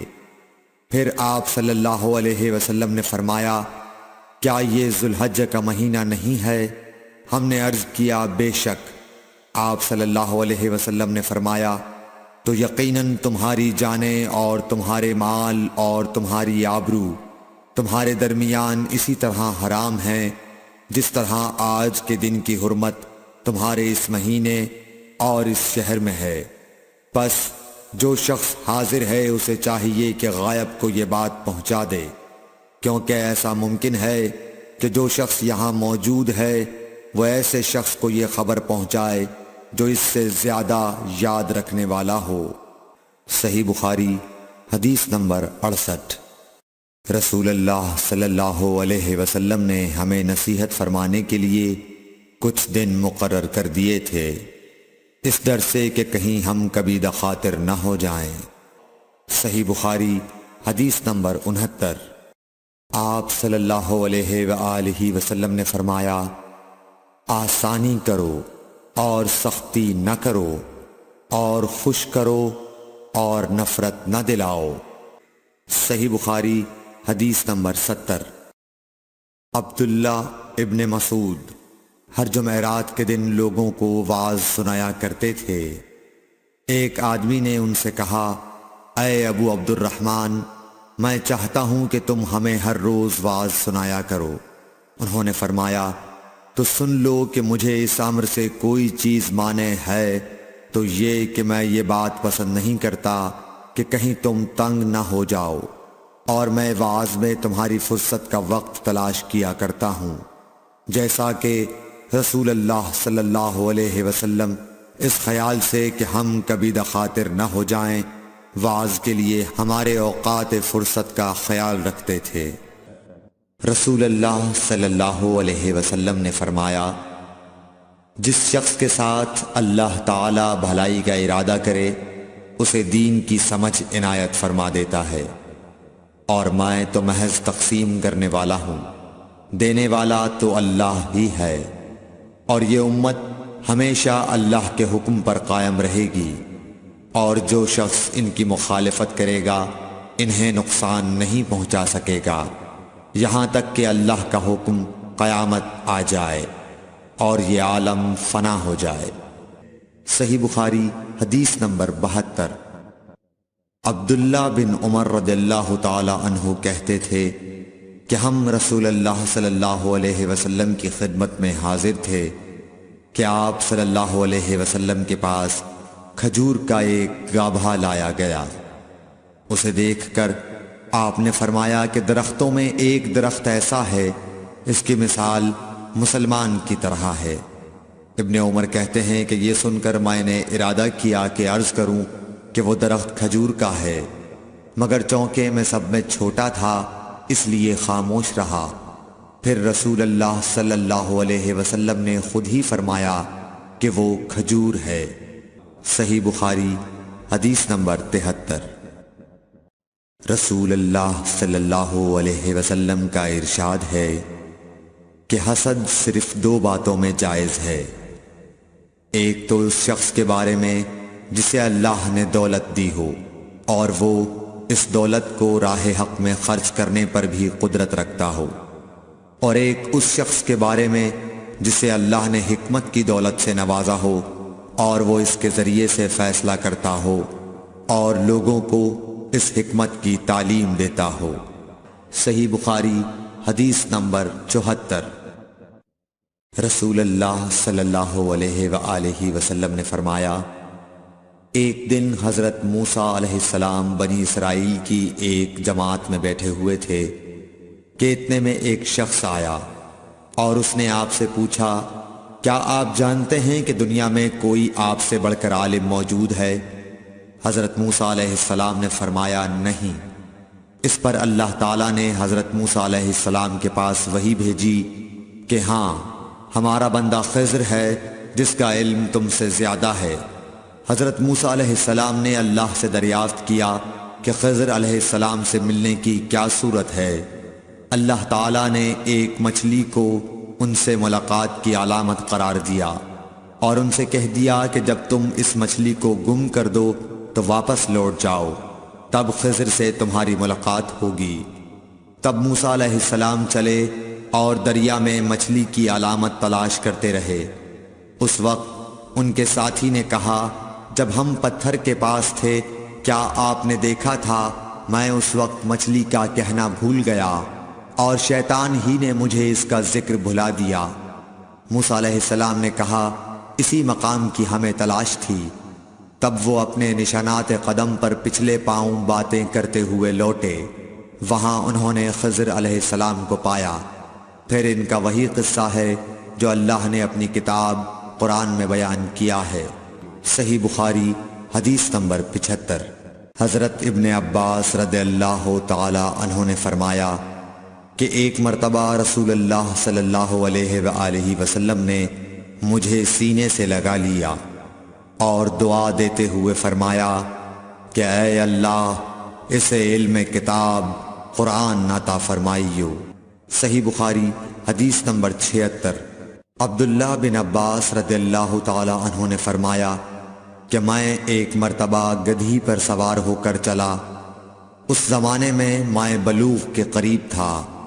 رسول اللہ صلی اللہ علیہ وسلم منی میں نماز پڑھ رہے تھے اور آپ کے سامنے دیوار کی آڑ نہ تھی، تو میں بعض صفوں کے سامنے سے گزرا اور گدھی کو چھوڑ دیا، وہ چرنے لگی، جبکہ میں صف میں شامل ہو گیا، مگر کسی نے مجھے اس بات پر ٹوکا نہیں۔ صحیح بخاری حدیث نمبر 77۔ محمود بن ربی فرماتے ہیں کہ مجھے یاد ہے کہ ایک مرتبہ رسول اللہ صلی اللہ علیہ وسلم نے ایک ڈول سے منہ میں پانی لے کر میرے چہرے پر کلی فرمائی اور میں اس وقت 5 سال کا تھا۔ صحیح بخاری حدیث نمبر 78۔ حضور اکرم صلی اللہ علیہ وآلہ وسلم نے فرمایا کہ ایک بار حضرت موسیٰ علیہ السلام بنی اسرائیل کی ایک جماعت میں تھے کہ اتنے میں ایک شخص آیا اور کہنے لگا، کیا آپ جانتے ہیں کہ دنیا میں آپ سے بھی بڑھ کر کوئی عالم موجود ہے؟ حضرت موسیٰ علیہ السلام نے فرمایا کہ نہیں۔ تب اللہ تعالیٰ نے حضرت موسیٰ علیہ السلام پر وحی نازل کی کہ ہاں، ہمارا بندہ خضر علم میں تم سے بڑھ کر ہے۔ تو حضرت موسیٰ علیہ السلام نے ان سے ملنے کی راہ دریافت کی۔ اس وقت اللہ تعالیٰ نے ان سے ملاقات کے لیے مچھلی کو نشانی قرار دیا اور ان سے کہہ دیا کہ جب تم مچھلی کو نہ پاؤ تو لوٹ جانا، تم خضر سے ملاقات کر لوگے۔ حضرت موسیٰ علیہ السلام دریا میں مچھلی کے نشان کا انتظار کرتے رہے۔ تب ان کے خادم نے ان سے کہا، کیا آپ نے دیکھا تھا کہ جب ہم پتھر کے پاس تھے تو میں وہاں مچھلی بھول گیا اور مجھے شیطان ہی نے غافل کر دیا؟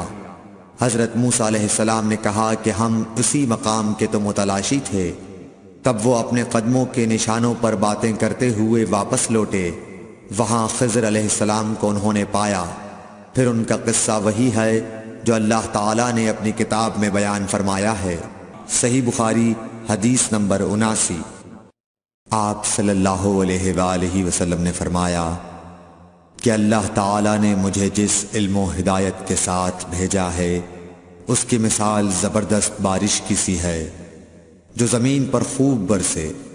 بعض زمین جو صاف ہوتی ہے وہ پانی کو پی لیتی ہے اور بہت سبزہ اور گھاس اگاتی ہے، اور بعض زمین جو سخت ہوتی ہے وہ پانی کو روک لیتی ہے۔ اس سے اللہ تعالیٰ لوگوں کو فائدہ پہنچاتا ہے، وہ اس سے سیراب ہوتے ہیں اور سیراب کرتے ہیں۔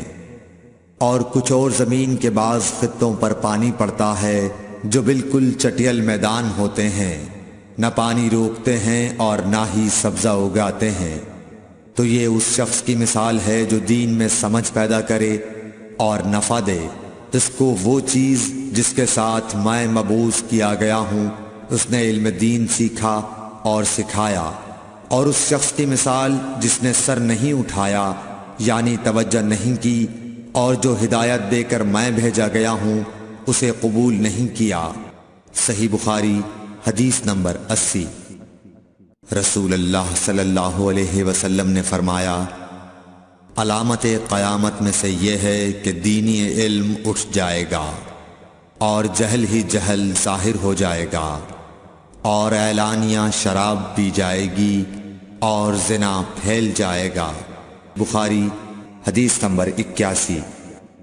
رسول اللہ صلی اللہ علیہ وآلہ وسلم نے فرمایا کہ علامات قیامت میں سے یہ ہے کہ علم دین کم ہو جائے گا، جہل ظاہر ہو جائے گا، زنا بکثرت ہوگا، عورتیں بڑھ جائیں گی اور مرد کم ہو جائیں گے، حتیٰ کہ 50 عورتوں کا نگران صرف ایک مرد رہ جائے گا۔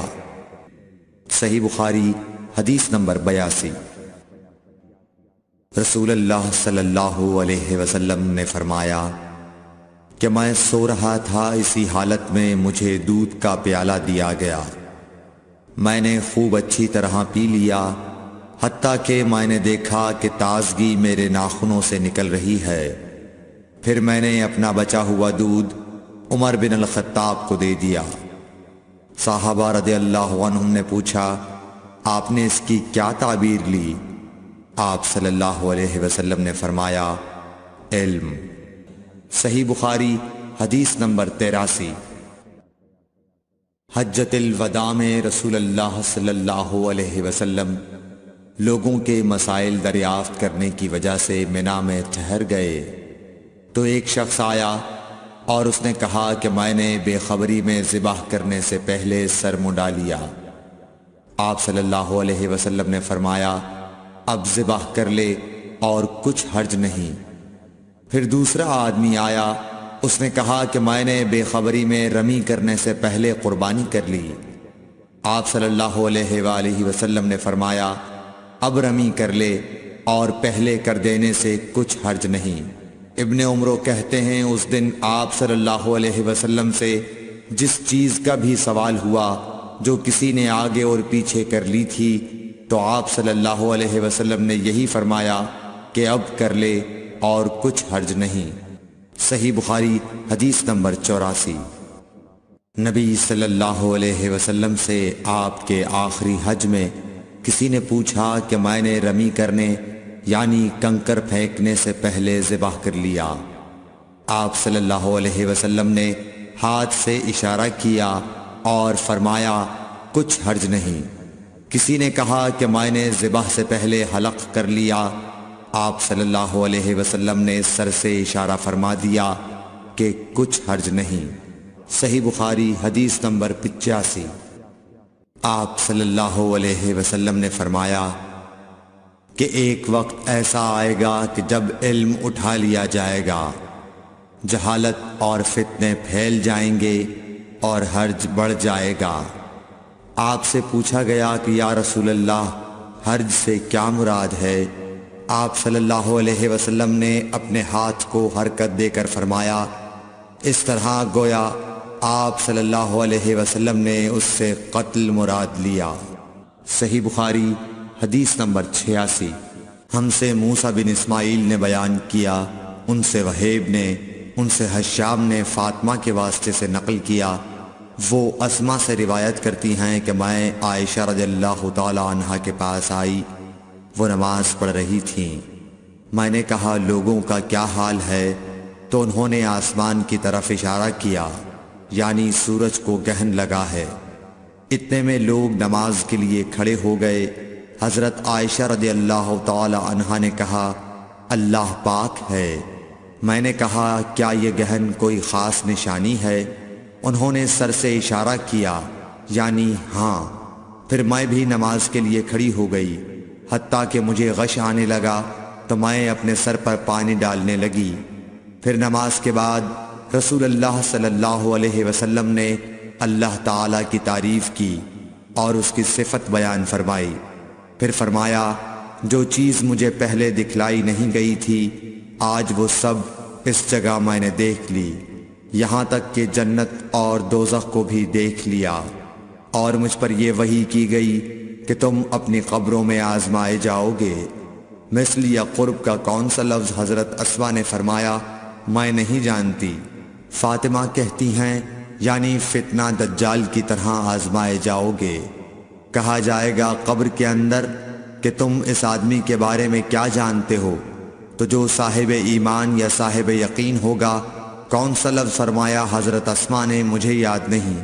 وہ کہے گا وہ محمد اللہ کے رسول صلی اللہ علیہ وسلم ہیں جو ہمارے پاس اللہ کی ہدایت اور دلیلیں لے کر آئے تو ہم نے ان کو قبول کر لیا اور ان کی پیروی کی۔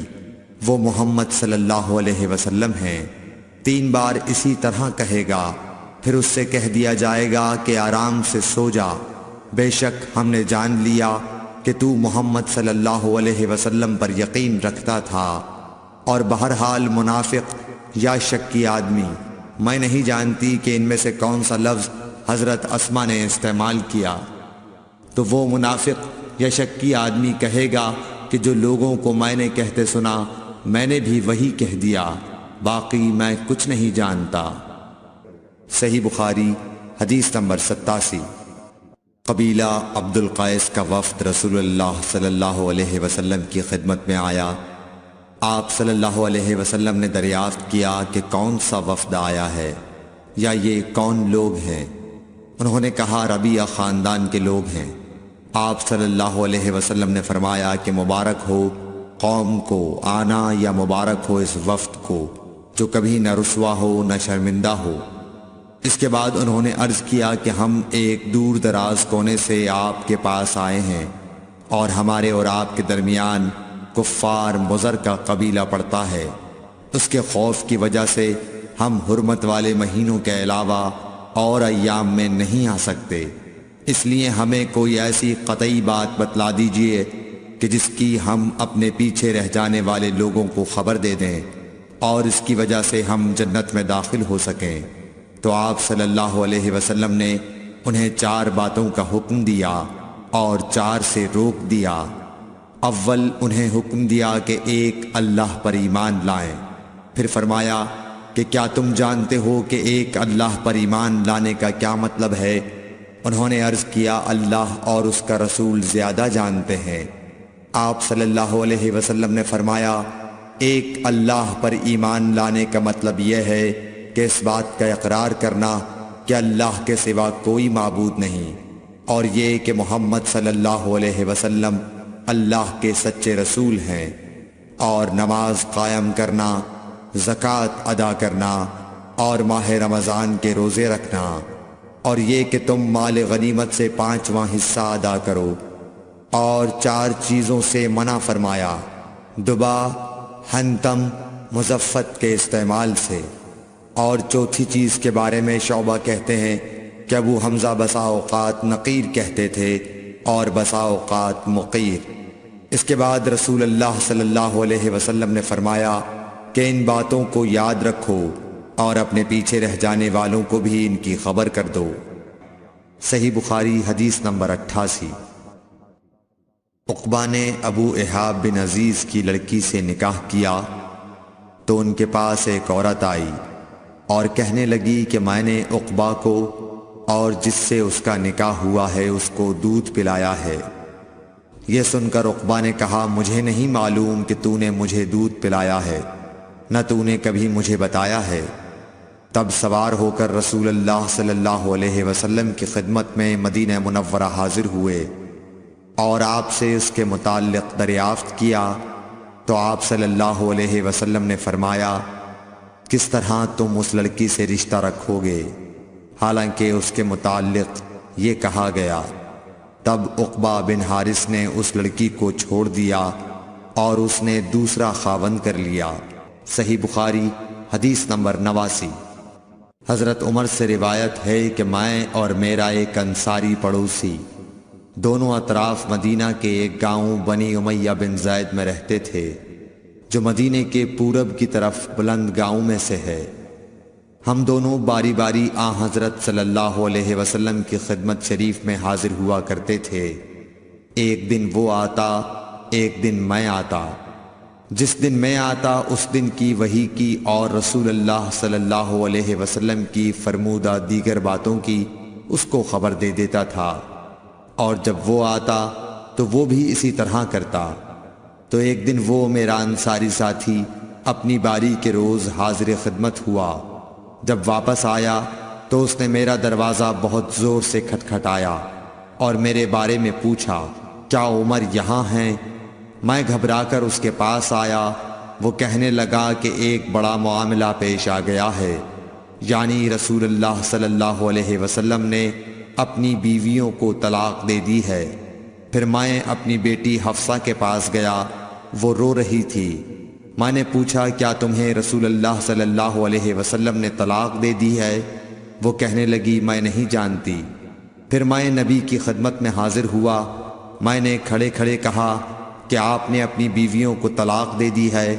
آپ صلی اللہ علیہ وسلم نے فرمایا نہیں، یہ افواہ غلط ہے۔ تب میں نے تعجب سے کہا اللہ اکبر، اللہ بہت بڑا ہے۔ صحیح بخاری حدیث نمبر 90۔ ایک شخص حزم بن ابی کعب نے رسول اللہ کی خدمت میں آ کر عرض کیا یا رسول اللہ، فلاں شخص معاذ بن جبل لمبی نماز پڑھاتے ہیں، اس لیے میں جماعت کی نماز میں شریک نہیں ہو سکتا، کیونکہ میں دن بھر اونٹ چرانے کی وجہ سے رات کو تھک کر چکنا چور ہوتا ہوں اور طویل قرات سننے کی طاقت نہیں رکھتا۔ ابو مسعود راوی کہتے ہیں کہ اس دن سے زیادہ میں نے کبھی رسول اللہ صلی اللہ علیہ وسلم کو وعظ کے دوران اتنا غضبناک نہیں دیکھا۔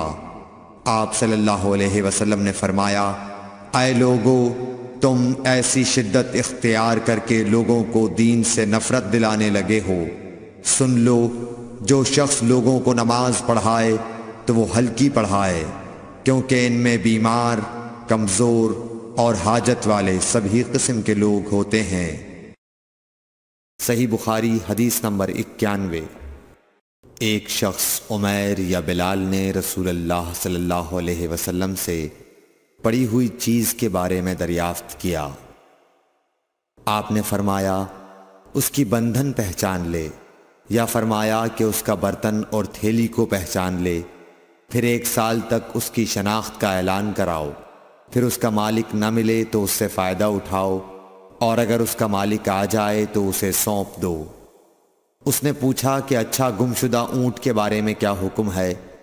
آپ کو اس قدر غصہ آ گیا کہ رخسار مبارک سرخ ہو گئے، یا راوی نے یہ کہا کہ آپ کا چہرہ سرخ ہو گیا۔ یہ سن کر آپ صلی اللہ علیہ وسلم نے فرمایا، تجھے اونٹ سے کیا واسطہ؟ اس کے ساتھ خود اس کی مشق ہے اور اس کے پاؤں کے سم ہیں، وہ خود پانی پر پہنچے گا اور خود پی لے گا اور خود درخت پر چرے گا، لہٰذا اسے چھوڑ دو یہاں تک کہ اس کا مالک مل جائے۔ اس نے کہا کہ اچھا گمشدہ بکری کے بارے میں کیا ارشاد ہے؟ آپ نے فرمایا وہ تیری ہے یا تیرے بھائی کی، ورنہ بھیڑیے کی غذا ہے۔ صحیح بخاری حدیث نمبر 92۔ رسول اللہ صلی اللہ علیہ وسلم سے کچھ باتیں دریافت کی گئیں کہ آپ کو برا معلوم ہوا، اور جب اس قسم کے سوالات کی آپ صلی اللہ علیہ وسلم پر بہت زیادتی کی گئی تو آپ کو غصہ آ گیا۔ پھر آپ نے لوگوں سے فرمایا، اچھا اب مجھ سے جو چاہو پوچھو۔ تو ایک شخص نے دریافت کیا کہ میرا باپ کون ہے؟ آپ نے فرمایا تیرا باپ حذافہ ہے۔ پھر دوسرا آدمی کھڑا ہوا اور اس نے پوچھا کہ یا رسول اللہ میرا باپ کون ہے؟ آپ نے فرمایا کہ تیرا باپ سالم شیبہ کا آزاد کردہ غلام ہے۔ آخر حضرت عمر رضی اللہ تعالی عنہ نے آپ کے چہرہ مبارک کا حال دیکھا تو عرض کیا، یا رسول اللہ ہم ان باتوں کے دریافت کرنے سے جو آپ کو ناگوار ہوں اللہ تعالی سے توبہ کرتے ہیں۔ صحیح بخاری حدیث نمبر 93۔ ایک دن رسول اللہ صلی اللہ علیہ وسلم گھر سے نکلے تو عبداللہ بن حذافہ کھڑے ہو کر پوچھنے لگے کہ حضور میرا باپ کون ہے؟ آپ نے فرمایا حذافہ۔ پھر آپ نے بار بار فرمایا کہ مجھ سے پوچھو، تو حضرت عمر رضی اللہ عنہ نے دو زانو ہو کر عرض کیا کہ ہم اللہ کے رب ہونے پر، اسلام کے دین ہونے اور محمد صلی اللہ علیہ وسلم کے نبی ہونے پر راضی ہیں۔ اور یہ جملہ 3 مرتبہ دہرایا۔ پھر یہ سن کر رسول اللہ صلی اللہ علیہ وسلم خاموش ہو گئے۔ صحیح بخاری حدیث نمبر 94۔ نبی اکرم صلی اللہ علیہ وآلہ وسلم جب سلام کرتے تو 3 بار سلام کرتے، اور جب کوئی کلمہ ارشاد فرماتے تو اسے 3 بار دہراتے یہاں تک کہ خوب سمجھ لیا جاتا۔ صحیح بخاری حدیث نمبر 95۔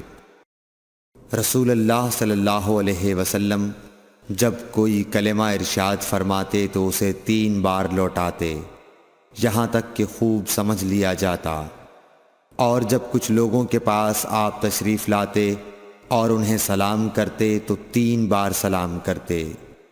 صحیح بخاری حدیث نمبر 96۔ عبداللہ بن عمر رضی اللہ عنہ کہتے ہیں کہ ایک سفر میں رسول اللہ صلی اللہ علیہ وسلم ہم سے پیچھے رہ گئے، پھر آپ ہمارے قریب پہنچے تو عصر کی نماز کا وقت ہو چکا تھا یا تنگ ہو گیا تھا، اور ہم وضو کر رہے تھے۔ ہم اپنے پیروں پر پانی کا ہاتھ پھیرنے لگے تو آپ نے بلند آواز سے فرمایا کہ آگ کے عذاب سے ان ایڑیوں کی جو خشک رہ جائیں خرابی ہے۔ یہ 2 مرتبہ فرمایا یا 3 مرتبہ۔ صحیح بخاری حدیث نمبر 97۔ رسول اللہ صلی اللہ علیہ وسلم نے فرمایا کہ 3 شخص ہیں جن کے لیے دگنا اجر ہے، ایک وہ جو اہل کتاب سے ہو اور اپنے نبی پر اور محمد صلی اللہ علیہ وسلم پر ایمان لائے، دوسرے وہ غلام جو اپنے آقا اور اللہ دونوں کا حق ادا کرے، اور تیسرے وہ آدمی جس کے پاس کوئی لونڈی ہو جس سے شباشی کرتا ہے، اور اس کو تربیت دے تو اچھی تربیت دے، تعلیم دے تو عمدہ دے، پھر اسے آزاد کر کے اس سے نکاح کر لے تو اس کے لیے دگنا اجر ہے۔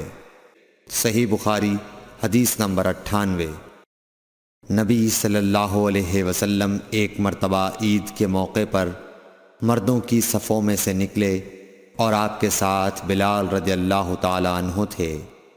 آپ کو خیال ہوا عورتوں کو خطبہ اچھی طرح نہیں سنائی دیا، تو آپ نے انہیں علیحدہ نصیحت فرمائی اور صدقے کا حکم دیا۔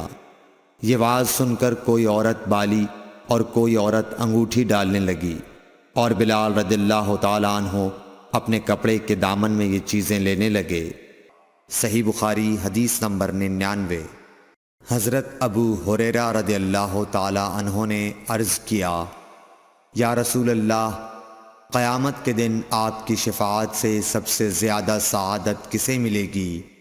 تو رسول اللہ صلی اللہ علیہ وسلم نے فرمایا، اے ابو ہریرہ، مجھے یقین تھا کہ تم سے پہلے کوئی اس کے بارے میں مجھ سے دریافت نہیں کرے گا، کیونکہ میں نے حدیث کے متعلق تمہاری حرص دیکھ لی تھی۔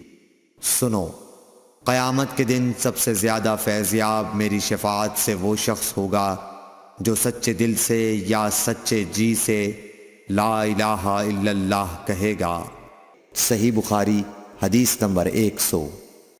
رسول اللہ صلی اللہ علیہ وآلہ وسلم نے فرمایا کہ اللہ علم کو اس طرح نہیں اٹھا لے گا کہ اس کو بندوں سے چھین لے، بلکہ وہ پختہ کار علماء کو موت دے کر علم اٹھائے گا، حتیٰ کہ جب کوئی عالم باقی نہیں رہے گا تو لوگ جاہلوں کو سردار بنا لیں گے، ان سے سوالات کیے جائیں گے اور وہ بغیر علم کے جواب دیں گے، اس لیے خود بھی گمراہ ہوں گے اور لوگوں کو بھی گمراہ کریں گے۔